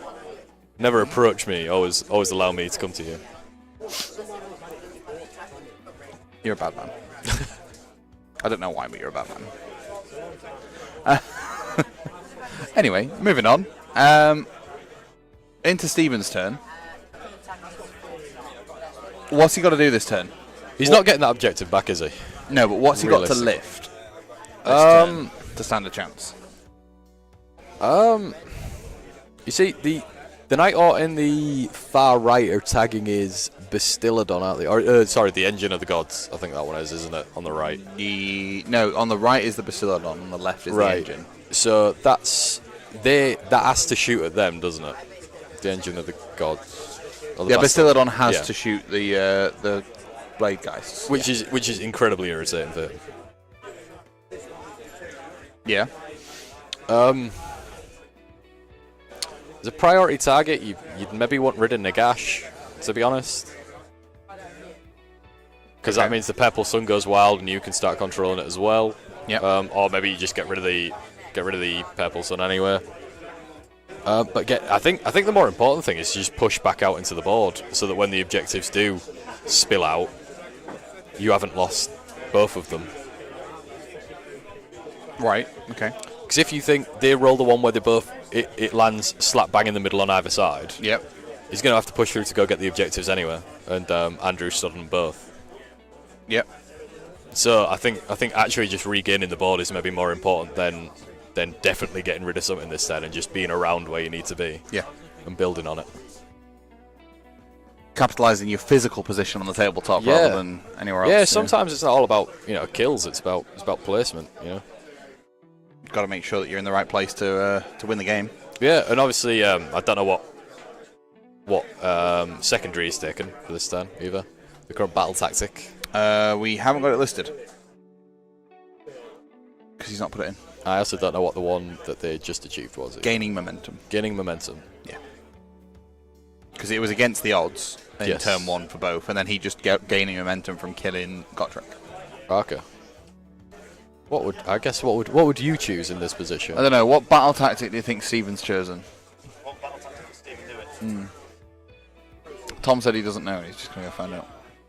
Would you take eye for an eye? Do you reckon you kill something this time? Yeah. I think eye for an eye and you kill those Blade Geist. Yeah, I think that's because you don't have to select the unit. Yeah. You just you just have to kill something. Yeah. Yeah. Well, look at that. Pro commentators. Yeah. Yeah, like I said, it's annoying for him that he has to shoot the Blade Geists as well. Yep.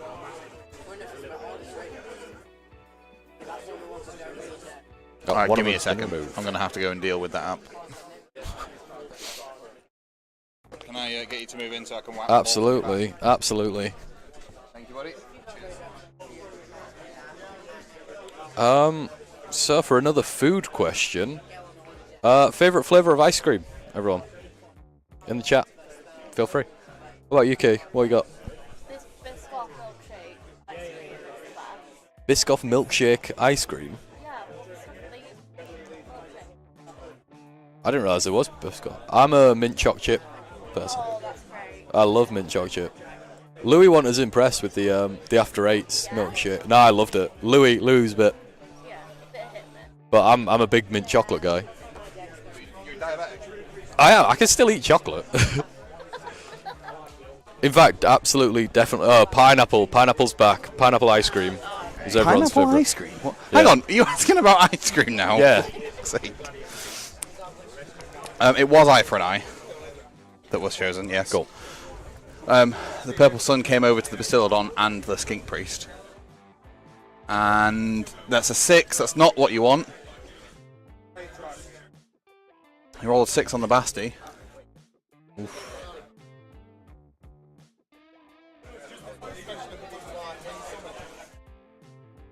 Don't offer her a chair.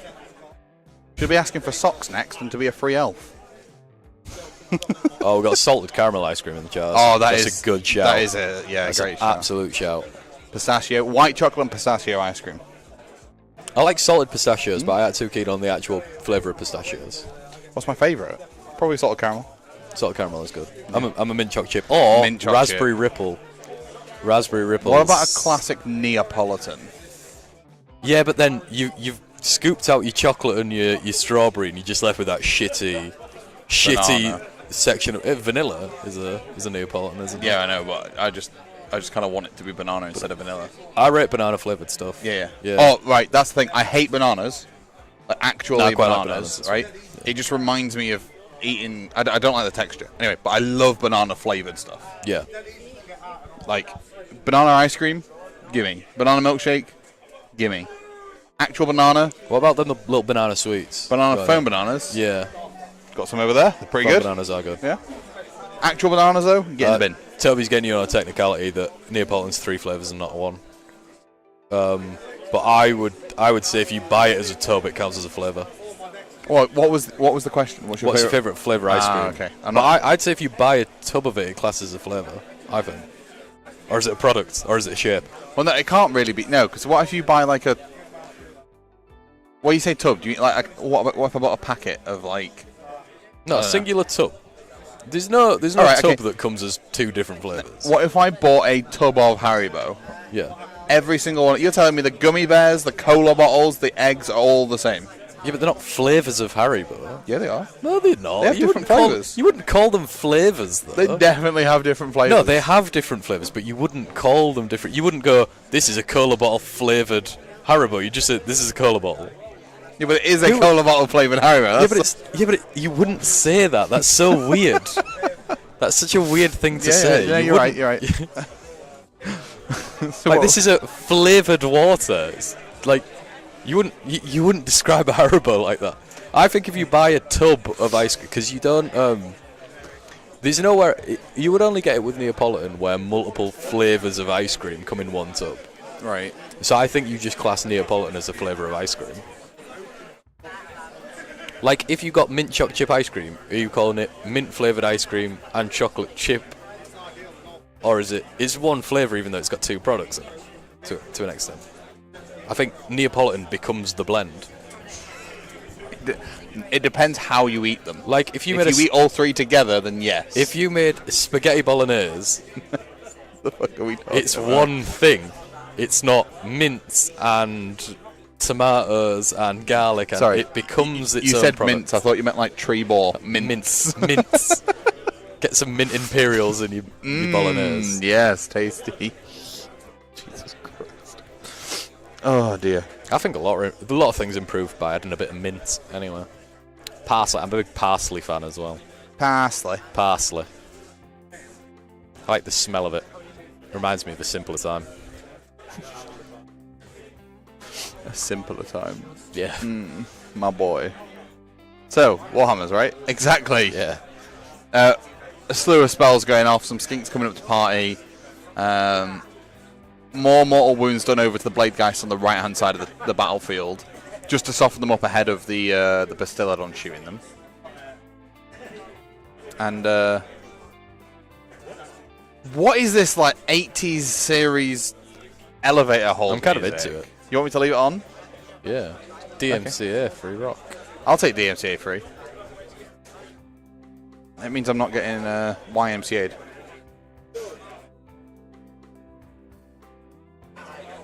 Get rid of turn 3. To be fair, these Nighthaunt are getting pulled a little bit. This is the thing. There's two very expensive units on this table, which is always. It almost seems like there's nothing left to an extent, doesn't it? Yeah, I Because mean, there's two massive point sink units. you got the 1,000 points in Nagash and the 500 points of Gotrek. Yeah. And then you've got the...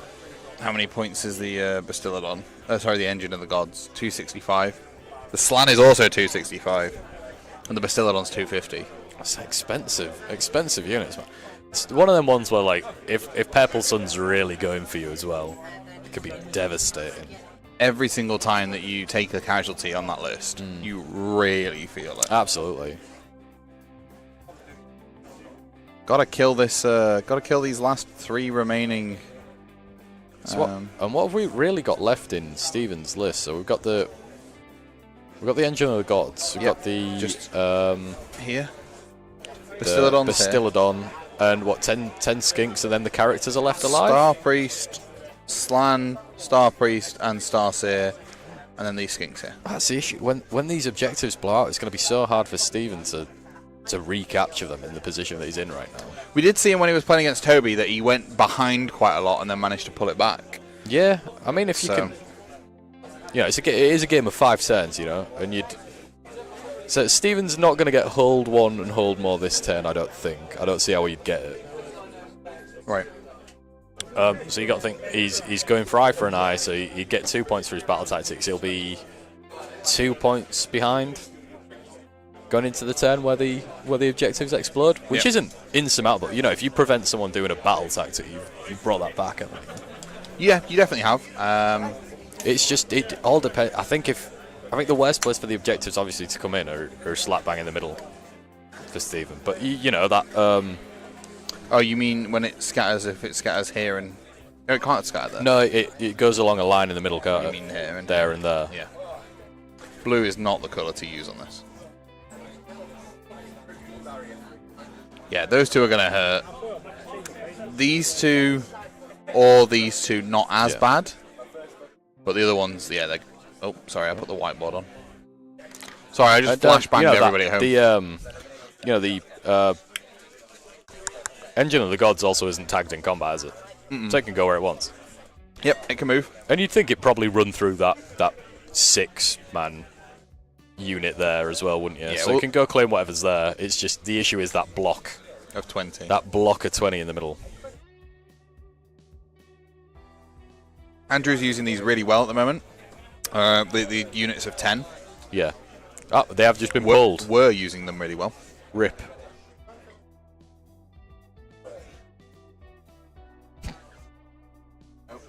Oh well, sorry. I thought I would mute myself a bit whilst I was trying to...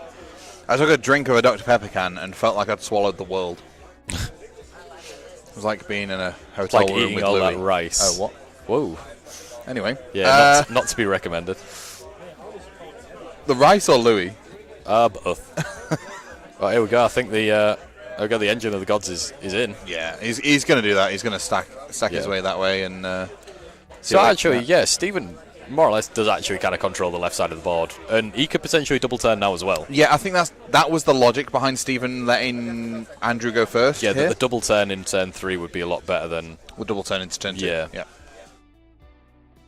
And it also prevented him from getting double turn in turn 3 as well, giving it away straight away. Peter Pratt says, I play Stephen at our local club a lot, and he's annoyingly good at winning games when it looks like a losing position. Very good at scrambling and playing the scenario. Yeah, I mean, that's ultimately what the game is, right? It's a very... so I know Toby talks about it a lot. Getting... I'm sorry, I just had to execute my...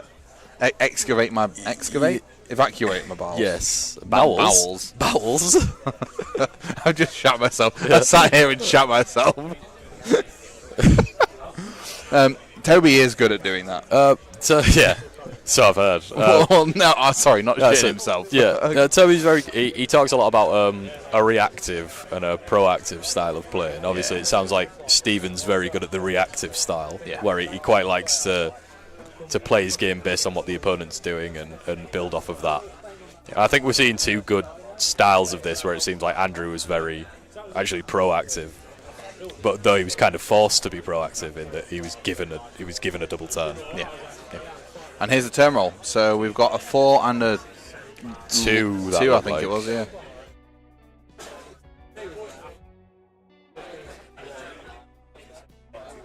Yes, and Stephen is the defender, so he rolls the board. See where they scatter. 2, that looks like. So a 2 on that scatter puts the objectives in this corner and this corner. Hypothetically.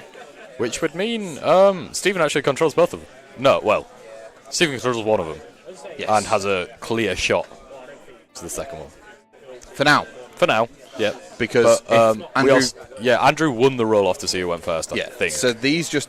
I mean, they give the re-rolls to the big unit of 20. Yeah. What you could do is send Nagash to go and deal with the Basiladon, because it's not got a ward save, has it? So you just stack Arcane Bolts, yeet them into there. The sun goes this way, obviously. And then the objective here, the unit of 20 come here. These guys come over here to give them the re-rolls. And I think this turn we could see 2 dead monsters here. Because I think you can get Nagash over this way enough and make a charge round this way to claim that objective as well. And then it's a hold 1, hold 2, hold more for Andrew. Even though if those 2 monsters go, he's going to really struggle to find a way to claim those objectives back. Yeah. Yeah, it is.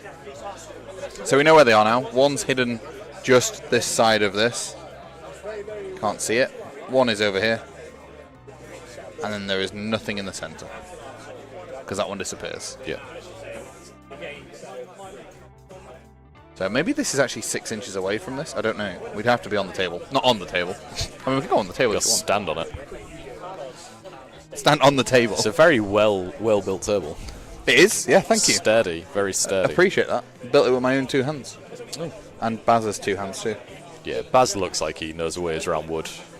He built a kitchen. Rumour has it, it's fallen down. Oh. No. He is good with following orders. I gave him plans and he did it. Ah, wow. Yeah, so Andrew has to go first here. Obviously, when the roll off, you don't want to give the double turn over to... No, I think it'd be a bad time to do it. I think if you're going to take it, you probably take it. Yeah. It looks like they may be just discussing it now, because nothing's... Maybe, or battle tactic. They might be discussing a battle tactic now. Yeah, trying to decide what is done here. The general for... is a Spirit Torment, so there's no point this one's mine in it. No. With Andrew. Maybe Desecrate's potentially a shout if he's going to send that unit of 20. Yeah, because you could choose this one. In fact, there's nothing contesting that middle one, so all he had to do is charge Nagash into that garrison. They're the only 2 available. Oh no, the Bastillodon's next to that as well, isn't it? Stephen can't achieve Desecrate in his game. It's Andrew. Oh, yeah, you can't. That's true. Because there's nothing actually in Andrew's deployment. Ah. Yikes. Okay, that's a relatively simple 2 points that doesn't rely on you killing anything, really, to just move into it. Is there a caveat to it? To Desecrate? Yeah, because sometimes there is a caveat if it's unachievable. They've written something into it. Pick one terrain feature or faction terrain feature, wholly or partially, in your opponent's territory. You complete it if you control it.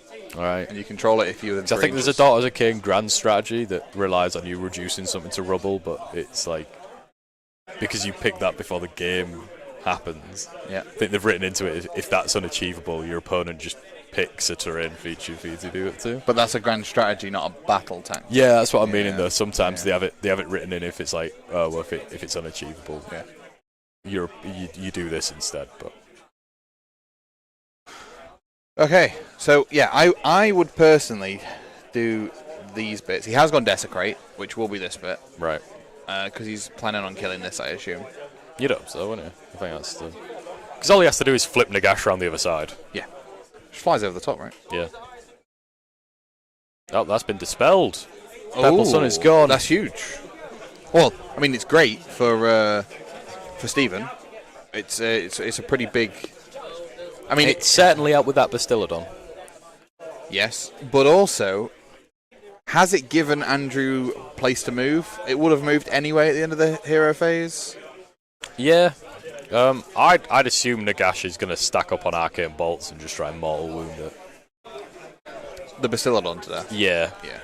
And then charge the little Skink Priest. Yeah. Here we go. So, an 11, I think, on the first one. Or is that 6? Oh, it could be. Oh, he's casting Cogs. Oh, Cogs are back. Well, it lets him re-roll the caster rolls, doesn't it? It does. So, if you roll that double one, you don't care. Here we go. Here's a cast. 8.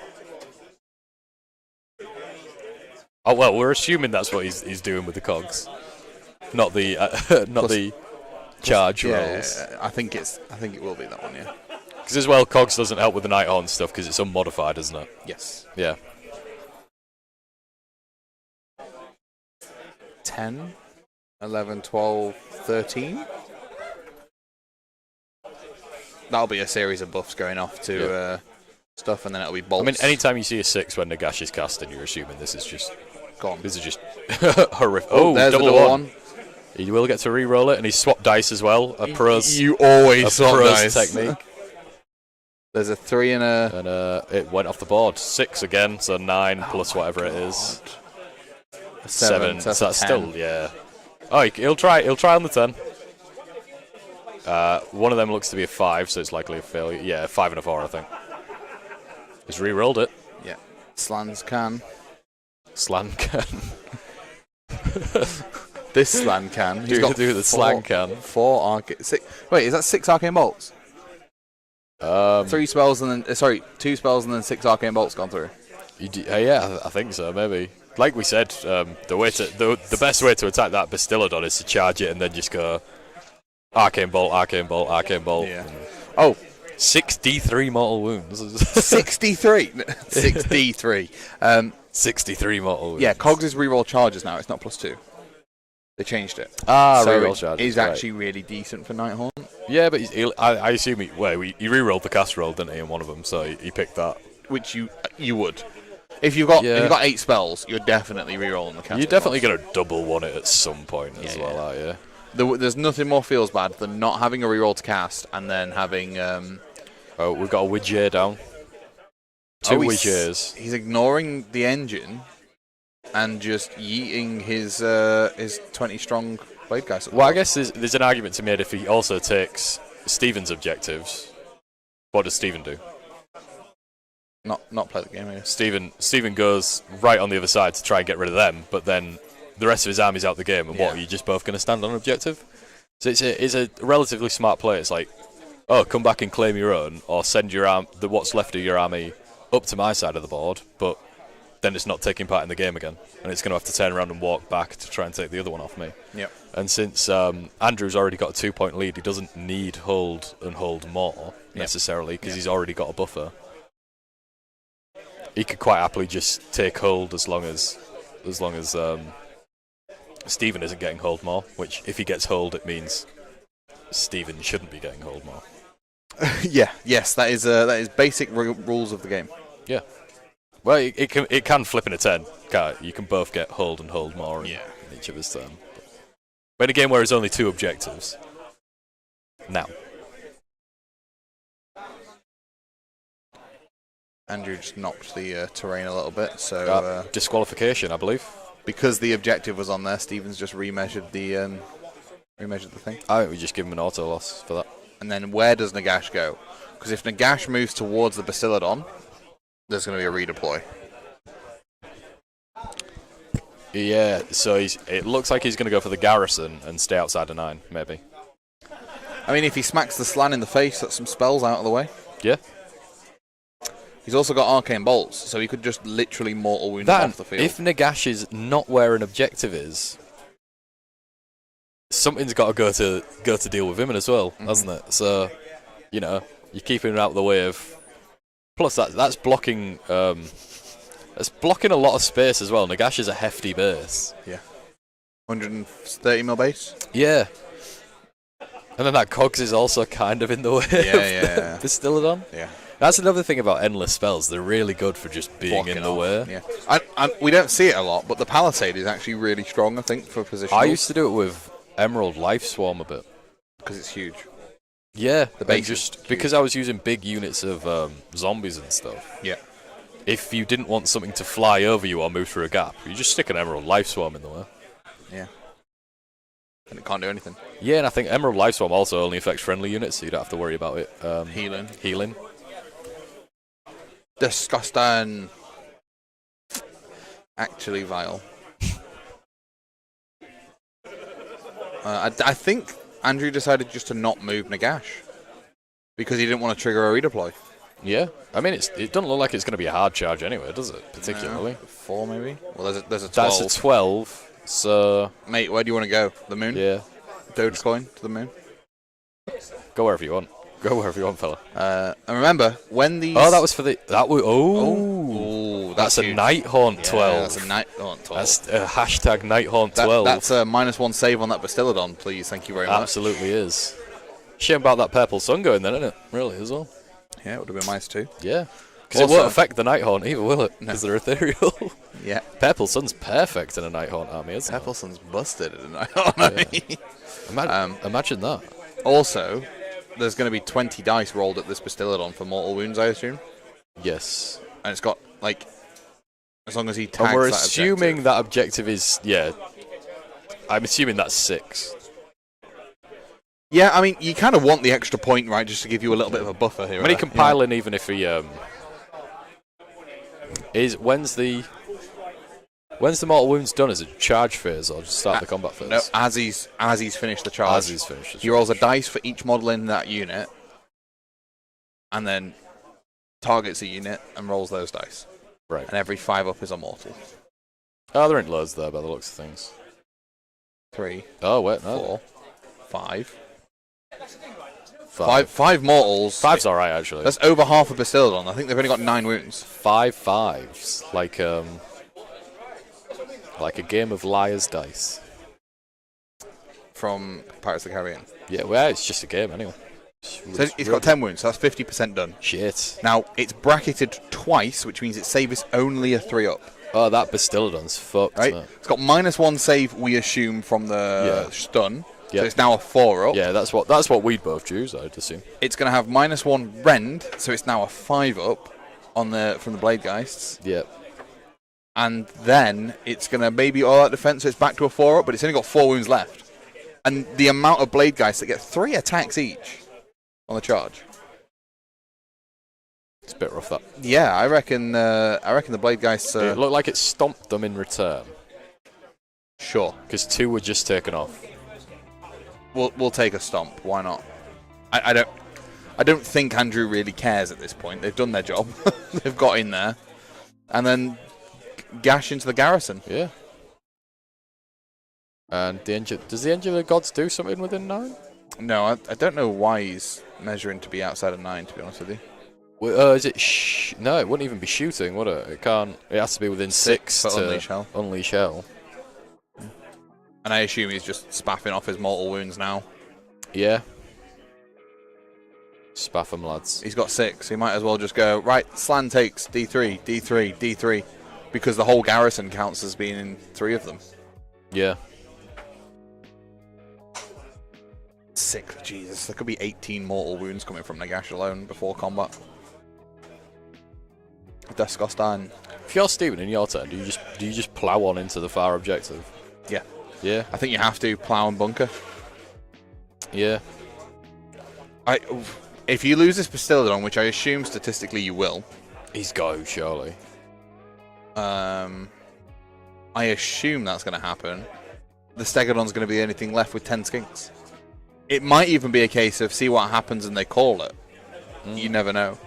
When you get to this sort of level of play, like that, when people are playing this much and this often, they can tend to see what happens with dice and what, and like you know, they can see the outcome of a game in turn 2 or 3.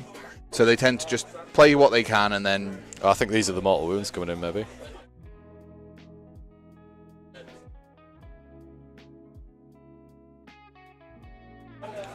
I think so.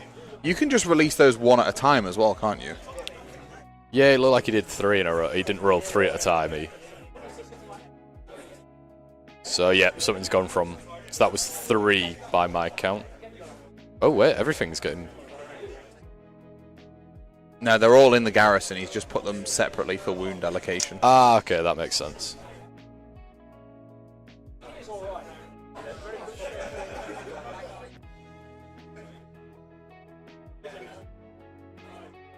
Interesting. So he only did 3 wounds, and he's still got. He should still have 3 left, unless he's waiting to do the combat potentially, then finish off whatever's left. Yeah. Finish off whatever's left in the start of the battle shock phase. Which is interesting because you're -1 to hit everything in the garrison. Yeah.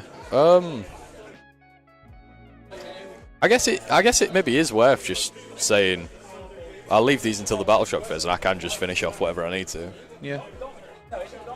I suppose what he's thinking. Oh, this looks like there's 6 dice lined up now, actually. So I really. Will they charge? No, he doesn't have impact hits. You got monster. Oh wait, no. He turned Monstrous Rampage. Yep. He will have destroyed the Realm Shaper. And you roll a dice for each model in it. Yeah, and on a 1 you take D3 mortal wounds. He reduced to rubble, right? Yeah, look of course. Yes. God tier gamers. Wow. And then they make an emergency descent. Yeah. So one of them's gone from the mortal wounds. Yep. That's the slan gone. Yep. Because they're still inside it. Yes. It's just no longer usable. So it's not going to be -1 to hit anymore either. No. It loses all of its rules. There's 2 of them gone, so it's just Nagash. Versus the Star Seer, so the little skink on a chair. Yeah, I completely forget about Monstrous Rampages. What wins in a fight, Ben? A lizard on a chair or the Lord of the Undead? The lizard? Obviously. Yeah, of course. Obviously. What? What kind of question was You ever that? seen a lizard sit like that in a chair? No. Well, It you would have kill now. you.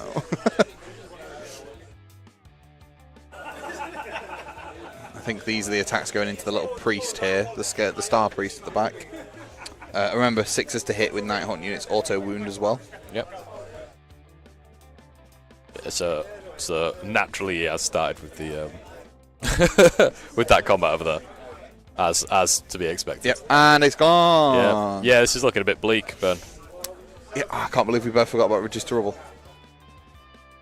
And I can't believe we both forgot Reduced to Rubble then. Yeah. Monstrous Rampages. It's because no one ever does it. What is a Monstrous Rampage, really?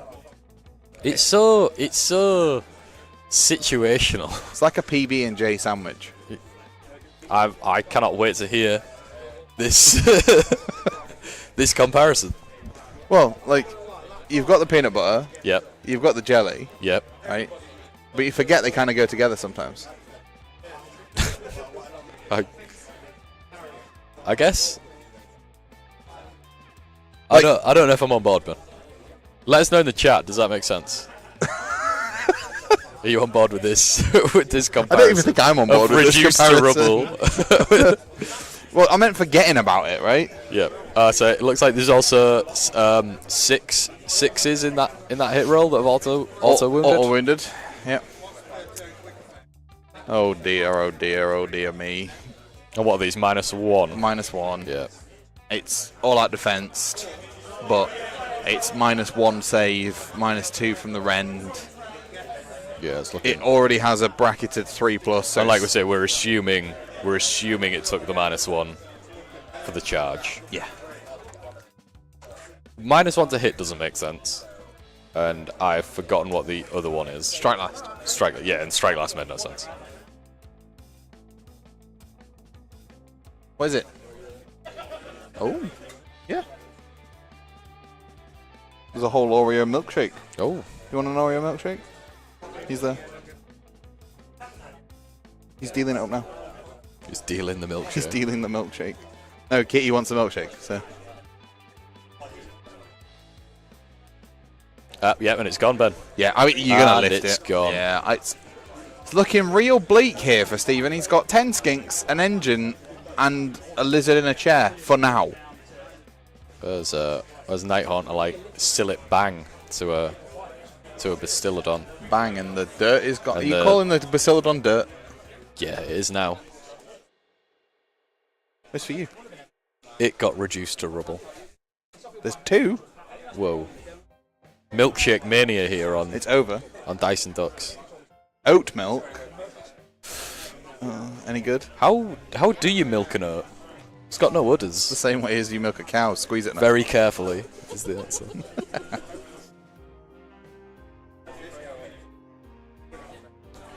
I mean, it just tastes like milkshake. Oh no, there is an oaty tendency to it, isn't there? It's kind of nice. Like drinking a hobnob. Well, I don't like hobs, and I don't like knobs. But together. It's like drinking a hobgrot. It's like milking a hotgrot. Hobgrot. They've got little udders on hobgrots, haven't they? They've got udders. What? Hobgrots. Hobgrots. Have they? Yeah, have you not seen these things? They look like mini cows on 2 legs. Hobgrot slitters. Look at these things. Slitters. Nipples. Oh, shit. Maybe they do. There you go. Like playing Slanesh, grab yourself some hobgrots. And some slut rippers. Jesus Christ. The skink in a chair died. Rip to our homie. Rip to our homie indeed. So Andrew's going to do his scoring here. We have got a hold 1, hold 2, hold more, and desecrate for a fat 5 points. And we're going into Stephen's turn 3. It's a big hill to climb. I mean, you're 7 VP down. And Nagash can heal those 3 wounds if he really wants to as well. Just there's nothing nearby, so heroic recovery is. He could just heroic recovery. I don't know what you use the command points. What you'd use an extra command point for at this point, anyway. Maybe you could just decide to dispel another spell for no reason, considering you've killed all of the wizards. Can you do that if you already have denies for heroic action? I think you can do it for an extra one, can't you? I thought it had to be someone who couldn't. Oh, you're probably right. But I don't know. Let's assume I'm wrong. I never use it, so I don't really know. Who does use it, let's be honest. Oh yeah, there's an entire section of endless spell updates here. Jesus. What's Mr. Mitchell got left? A steg and some skinks. There is a Stegodon here. 10 skinks and a Star Priest, I think, round there. No, the Star Priest isn't there. He's only got 2 in the list, I think, hasn't he? Yeah. Yeah. So it's I think one was in the garrison and one was behind that clump of trees. One was wasn't here it? and one was in here, yeah. Yeah. So all we've got left is those 10 skinks and a steg. It's a bad day to take a trip to the graveyard if you're a lizard, Ben. Yeah. Yeah, you are. We were talking about the terrain being beneficial to Andrew and helping him out in his victory bid, and we were right. You know, the undead have sent them back to their jungle. Yeah, get out of my swamp. Get back to the jungle, lizards. Back to your own swamp. Yeah. This is our realm, motherfuckers. Realm of death, bitch. Yeah. Death gang. The Death Gang clan. The dead hand gang. Nice. Nice. I just imagine like a fat rap track now featuring Nagash. Oh, that'd be so dirty. Yeah. He'd drop so hard. Oh, yeah. With Bitch Boy Blade Geist backing him up. Healed 2 back. He healed 2 back. So feels bad. Although the Saurus did work. Here he's going. He's fucking going for it. Full send. He's just like, you know what? Fuck this. I guess. Does Steven split his unit, send the skinks up to the top, and send the? You know what I was saying about Desecrate Send the not being Edgegods. achievable? Maybe this is barely in Andrew's deployment. You know what? If I was them, I'd say it was. So I'd give it to him. what I'm thinking is maybe he's hoping for the 18 to summon some Saurus. Unless he's just taking Desecrate for like, sure. I don't know what's happening now. I don't know if they were debating whether he could place it on the tree if he charged or something. They were looking for Andrew's just putting a redeploy down to stop any weird charges happening. Shenanigans. And look at that! Look at that cogs in the way as well. Spoke about that. This is very, I'm struggling. Maybe Steven's got like a 4D brain, and I'm just not seeing it. I don't know, because you'd assume if he doesn't get the double turn right. He's blocked. Andrew's blocked that big unit of 20 from getting charged this turn, so he's just going to get smacked up. Like, do you even care if you lose Nagash when you've got that unit kicking about?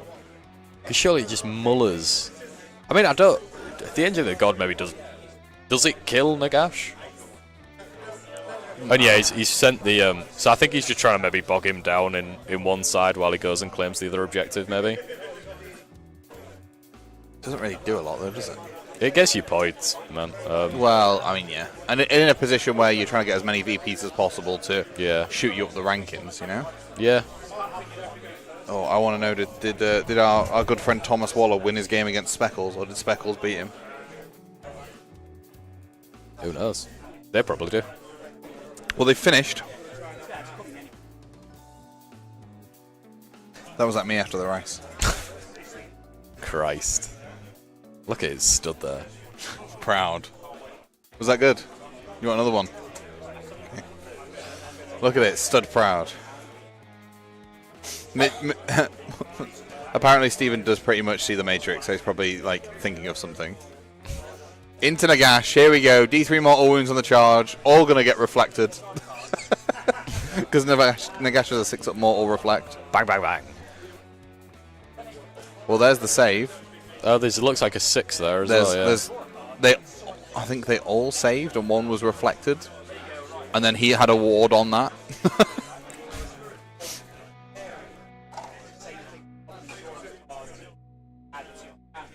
Oh, it's just a sad day, isn't it? All around. Sad day. But it was nice to see Andrew take a game in his own stride rather than be really struggling. Yeah. Who won, Speckles or Tom? Who won between Speckles and Tom? Tom, he's on 4-1. Tom went 4-1 with Feck.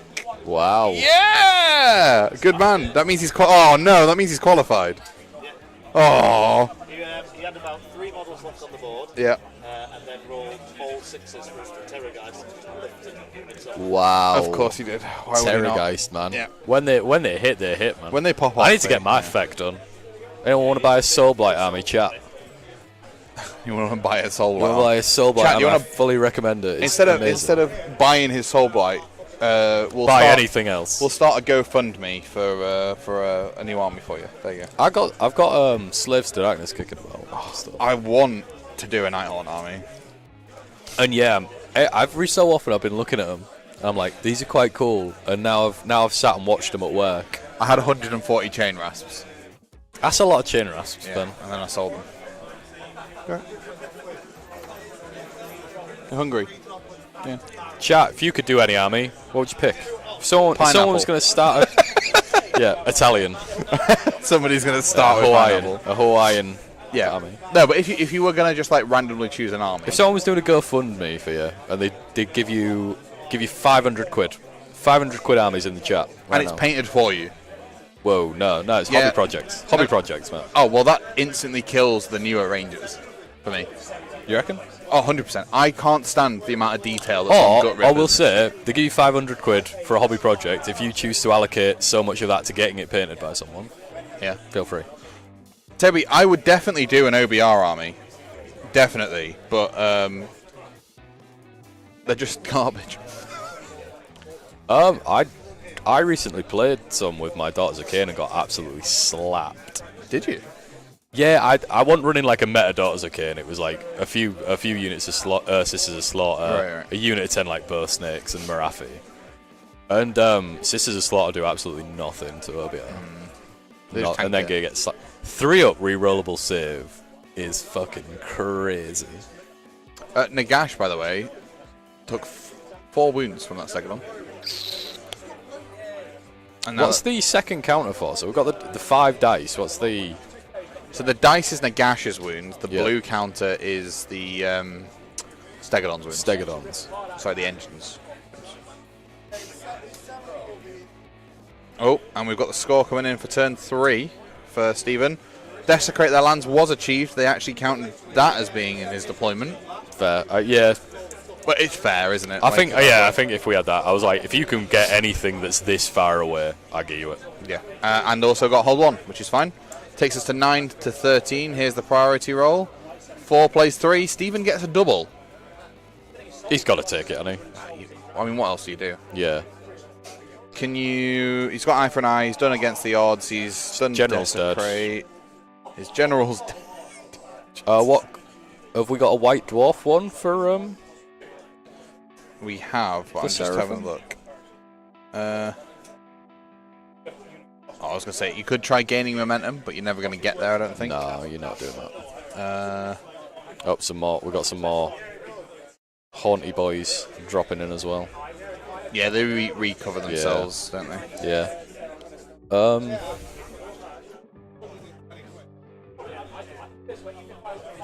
Oh, head to head?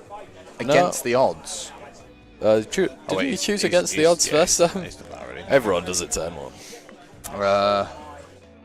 He's probably going to have to go to one of the Seraphon ones. Yeah.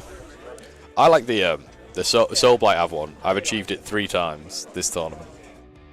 Which is the 5-up, get a unit back. Yeah. My ability to roll a 5-up when it matters. When it matters is ridiculous. I remember during the one day we both attended, I was doing run-ups to it when it was working. Sometimes you got to take a run-up to a dice roll.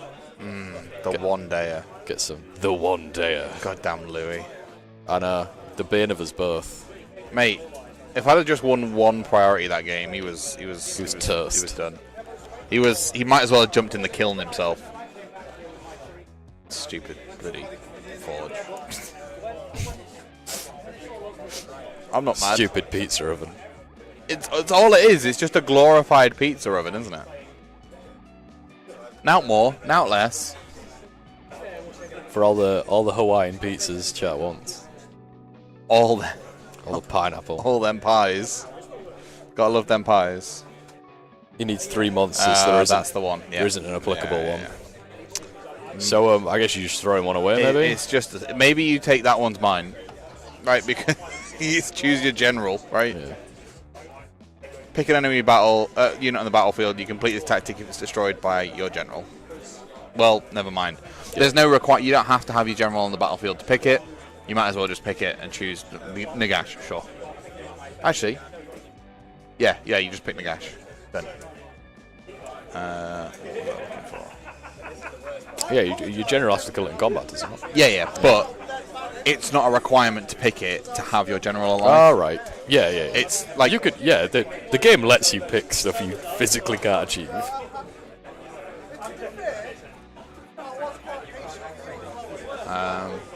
Oh, that was a point. There has been a preview for Middle Earth. Ooh. And I'm a bit nosy. Has it been anything of interest? Is it done? That's the question.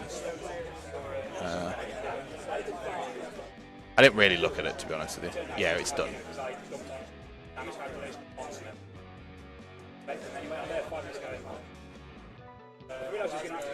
Let's have a look. Let's have a look. I love the Middle Earth preview. I don't care about watching it. Battle of Asciliath. What? Ooh, that's a good one. Oh, it's a new starter set. Ah, finally. Wow. Although there's a new rules manual, it makes me sad because I can't no longer say that I made the rules manual. How big a big Lord of the Rings player.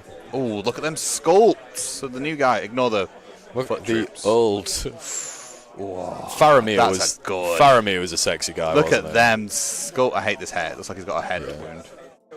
Oh, I thought he did have a head wound. I thought that's what it was. A brand new Gothmog. Was Big that? Gothy.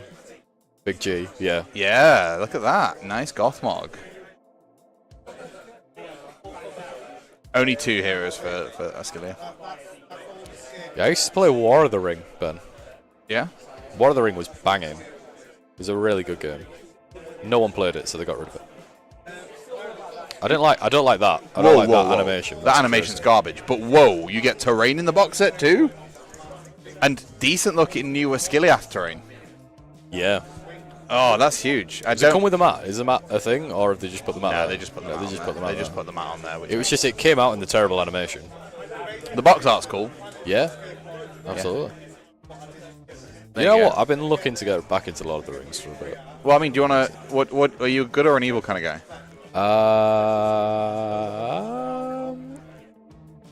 I don't know.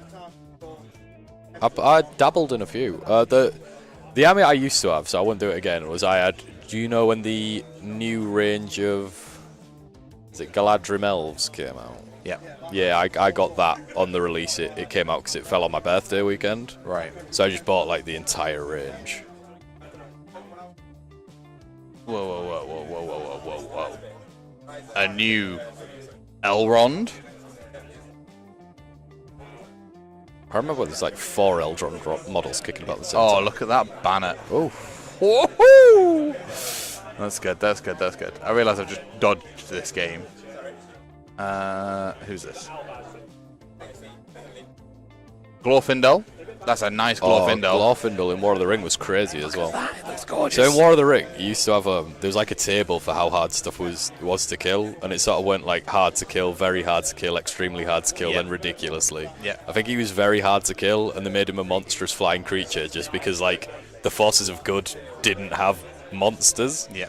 Essentially, so they just like lumped every rule onto Glorfindel. Why not? And he was crazy. And then they've released these things called battle hosts, which are like your starter armies. Oh, nice. So they're like beginner boxes, which is cool. I liked Angmar actually. There you go. Witch King, right Yeah, there. because the Witch King's a Don. He's a fucking baddie, man. The reason they hadn't done these before, and I've got this intel because I used to work in the team that made this stuff. Oh, right. But the reason they haven't done these before is because there was no plastic heroes for Middle Earth. Yeah, that makes sense. So now we've got the plastic Witch King, plastic Sauron, plastic Gandalf, plastic. There's a load of cavalry. Plastic him. Aomer. I know. It's just where you I start. just completely forgot his name for a second. I was like, Plastic. plastic. Plastic. Terry. Carl Eben. Anyway, sorry. Turn 4 has come in. Both players have decided to go. Do you know what? Sod the app. We're not going to track battle tactics or anything, which is fine. They're just finalising. I think Steven's got the turn. Yeah. He's trying to put some more wounds on Nagash, but it looks like he healed them with some stuff. I don't know what with. Design check, I think. I mean, that's pretty simple, Yeah. right? Steven's just trying to see what he can do this turn. Skulls, holds 1, and that's it. Yeah. And then Andrew simply goes, sweet, okay, I'm going to just hold 1 and then come over there with, like, beat you up to hell with Nagash. And How crazy is it that Andrew's gone on to win this game? Win this event, sorry. Because he I think he has won. I think, yeah, he officially. will have done now, yeah. Yes. Based on... Oh, well, no, it depends on what Colin does. Right. If Colin wins this game against Toby, Yeah. like, massively, Yeah. he beats Andrew. Oh, okay. Because they drew in the last game, Andrew and Colin. I'll be right back. Yeah, you crack on. Yeah, after seeing Andrew nearly lose game 3 and then go on to potentially win the event is absolutely huge. Absolutely huge. Well, thank you to both the players. 4-1 for Mr. Tom Waller, which is absolutely wonderful. Congratulations, that's great. I think Mark's just gone over to see how Table 2's getting on for me. Because Andy Hughes has just won on Table 1. And it all comes down to... Andrew has absolutely won that event. Colin right. has scored 4 points so far. Has he? And got 0 for 3 of them. So he got 110 where he got 4 points. So Toby's just managed to control the board. Basically, yeah. I think they're on 10-4 now, so there's literally no way you can score enough points to win. But Andrew can win the event. Or probably wins the event. He has. Toby probably comes second. And yeah. then somebody who goes 4-1 comes third. Yeah, I think that's the way. Which could be you. It could be Stephen. There's a couple of people on 4-1. Yeah, because Toby's only had a minor loss, hasn't he? So, yes. Yeah. So Toby will come second if he. Yeah, I think so. Yeah. If he wins this, I think. Yeah, so. he's well ahead on. I just went over and had a look. All the Varangard are in Cole's side of the side of the board. But yeah, like you said, see Andrew like literally scrape it with the final move that he did of that game. Yeah. To go on and then win the event.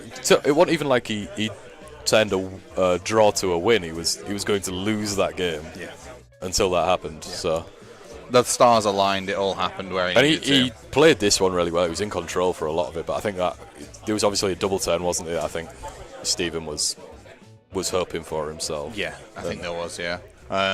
The players had just sorted it out. It ends up 24-10 after Grand Strategy. Sorry, have been sorted. Yeah, that's what they're doing. Calling it a 24-10. They say Stephen can't achieve anything more after the hold 1 on turn 4. Nagash kills the Stegodon, and then it just goes from there. So we'll come back to us, and we'll wrap this up. I'll see if I can have an interview or a chat with Andrew, maybe.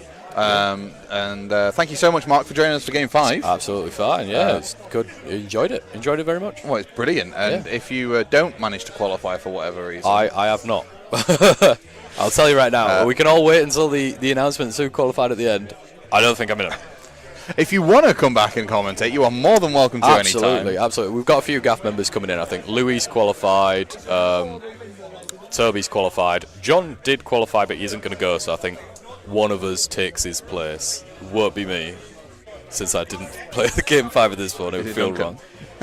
I think it might be Duncan. It depends what Logan might be doing, but Logan's going to uni, so I don't think it'll be him. Logan's a baby, isn't he? Yeah, he's just shipping him off to uni. But yeah, crazy. So I'll happily come back for a weekend away. Sounds great. Watching some Warhammer and commentating on it. Well, I think we have our definitive winner of the tournament, but I'm going to go and see if Andrew wants a conversation to I'll go ask him. Do you want to go and ask him? Yeah. All right. I'll mute that. You go and ask Andrew. See if he wants to chat. He doesn't have to, obviously. To see if he, wants to talk about the game, and we can have a conversation about how we started last time and where we're at now. Come on, buddy. Take a seat, mister. Hello, Mr. Andrew Hughes. How are you doing? Yeah, really good now. Yeah? Yeah. Much better? Yeah, it was a good game. Yeah. I think just won every priority again, though. Yeah, so just ran away with it. You controlled the priorities really well throughout the game. Yep. It's definitely different from what we saw yesterday. You weren't clutching at a last-minute sort of play. You were in control the whole game. Yeah. Lifting Gotrek was obviously just like, here's 40 attacks from the blade, guys. Yeah, GG. Yeah. It was the putting the 3 wounds through from the chain gas shooting as well. Shopping bags coming out. Yeah, that was really nice. Going in and only having to do 5. Another one from the impact hits. So I had to do 4 wounds to him. So I think it was 19 attacking with 3 attacks each, 2s and 2s. I used my Triumph, had the +1 a hit. Yeah. Pretty confident because it was at -3 rend as well with the purple sun. The 2 charges. Yeah, the sun, the debuff, and the rend. So at -3. Yeah. Because you did -1 to hit, and because you can choose multiple of the same one to stack on somebody, can't you? Yes. So you can, if you had 4 charges, get 4 -1 to hit saves on somebody, which is just disgusting. Yeah. But no, it was really nice to see you had a commanding presence in that game. Nagash went in, did what he needed to do. Yep. You arcane bolted half of his characters off the board in a turn. It was brilliant. Yeah, it's what he does though. You reduced the terrain piece to rubble, right? No. Did you not? No, I didn't, because I thought if I smash the terrain piece, the characters get out to the sides. And then I'm not in combat with them, I can't fight them. I thought with 6 arcane bolts on me, I can just dribble them out, kill the Slan, kill the other one, and just fight whatever's left then. I just thought it was a safer play to kill all 3 of them at once. Yes, that's fair. Yeah, we thought there was D3 mortal wounds, I think, taken first. Were you doing the bolts one at a time? Yes. Yeah, I didn't want to waste them, so I was like, I'll just put 1 into the Slan at a time till it dies, and then it's the Slan gone. I stomped the priest to do 2, so I only had to do 1 more arcane bolt into him. And then that left me just to kill the Starseer. And you just smacked it with the big staff. Yeah, so that's staff does good. work. Yeah. Now, I have a small report from Table 2. Yep. Your competitor for the title, Colin, is turn 3 in, only has 4 victory points. Oh, okay then. So I think Toby's absolutely handing him a new one. So obviously, you never know. He might manage to score 1,012 points in the last 2 turns. But you've done a damn good job of, I think, solidifying the win, I hope. Oh, perfect. So, that sounds good to me. It's yesterday one thing goes a different way, or a pile-in goes a certain way, or something like that, and you don't win that game 3. But it's nice to see you come out with that draw in the last game. And then catapult yourself on to a cracking final game for the weekend, surely. Fantastic. Yeah, well, hopefully we've given you some games to watch as well. My 2 games, I think, have been pretty good to watch. It's always fun seeing Thunder Lizard get beaten, I think, these days, isn't it? Yes, it is. People enjoy that. The tweak with them, I know it's -1 damage to monsters on Croxagore now. It's so much nicer than Skinks being like, all right, I'm going to ignore this as well. Yeah. So I think that's a tweak that everybody was screaming from the rooftops that they needed, and GW went, we'll do that. Yeah, we'll take that. It's nice to know they're listening occasionally. Sometimes. Just hope they change GVETs to be optional, not forced. I don't mind it. Well, of course you don't. Yeah, you don't, but there's like Skaven players out there that are like, great, I've got all these clan rats and every single one of them gives away extra points. Perfect. But no, thank you so much for joining us on the stream. And if you got anything you want to say, shout out. You got a Twitter or anything you want to promote? No, not at the moment. Fair play. Yeah, that's cool. Yeah, just Nagash is still poggers. Oh, there we go. Only in Nighthaunt. Nagash is still poggers. Well, thank you very much for joining us, buddy. Right. No worries. I'll let you crack on. And yes, that was an absolutely awesome game. Thank you very much to Mark, to Baz, to Tom, to Dan, everybody who's helped me this weekend. I really appreciate it. To Kitty for supplying us with no end of like drinks and all that sort of stuff. It's been absolutely wonderful. To all the players here at Sanctuary and the Warrior Lodge Heat 4. It has been an absolutely awesome weekend for me to be here and managed to use the table in the new room for the first time ever. So you'll be seeing loads more content from Dice and Ducks here on the YouTube channel. Hopefully I'm going to try and do weekly live stream battle reports, maybe some hobby streams and stuff like that as well. So keep your eyes peeled for that. I'll be posting hopefully on Twitter and stuff. This week there was nothing going up because I just had to focus on getting that room sorted. And now I'm in a position where I can just rock up and stream. So it's absolutely awesome. We'll all be in there and it'll be good fun. Other than that, if you want to find any more information about the events that we are going to run here at Dice and Ducks, go to diceandducks.com and you can find all the information that you need to on tickets there. You can purchase them there as well. And there is a question from Toby saying, one quick question, Ben, do I wait for the Battle Forces for Star Wars Legion or just grab one of the starter boxes?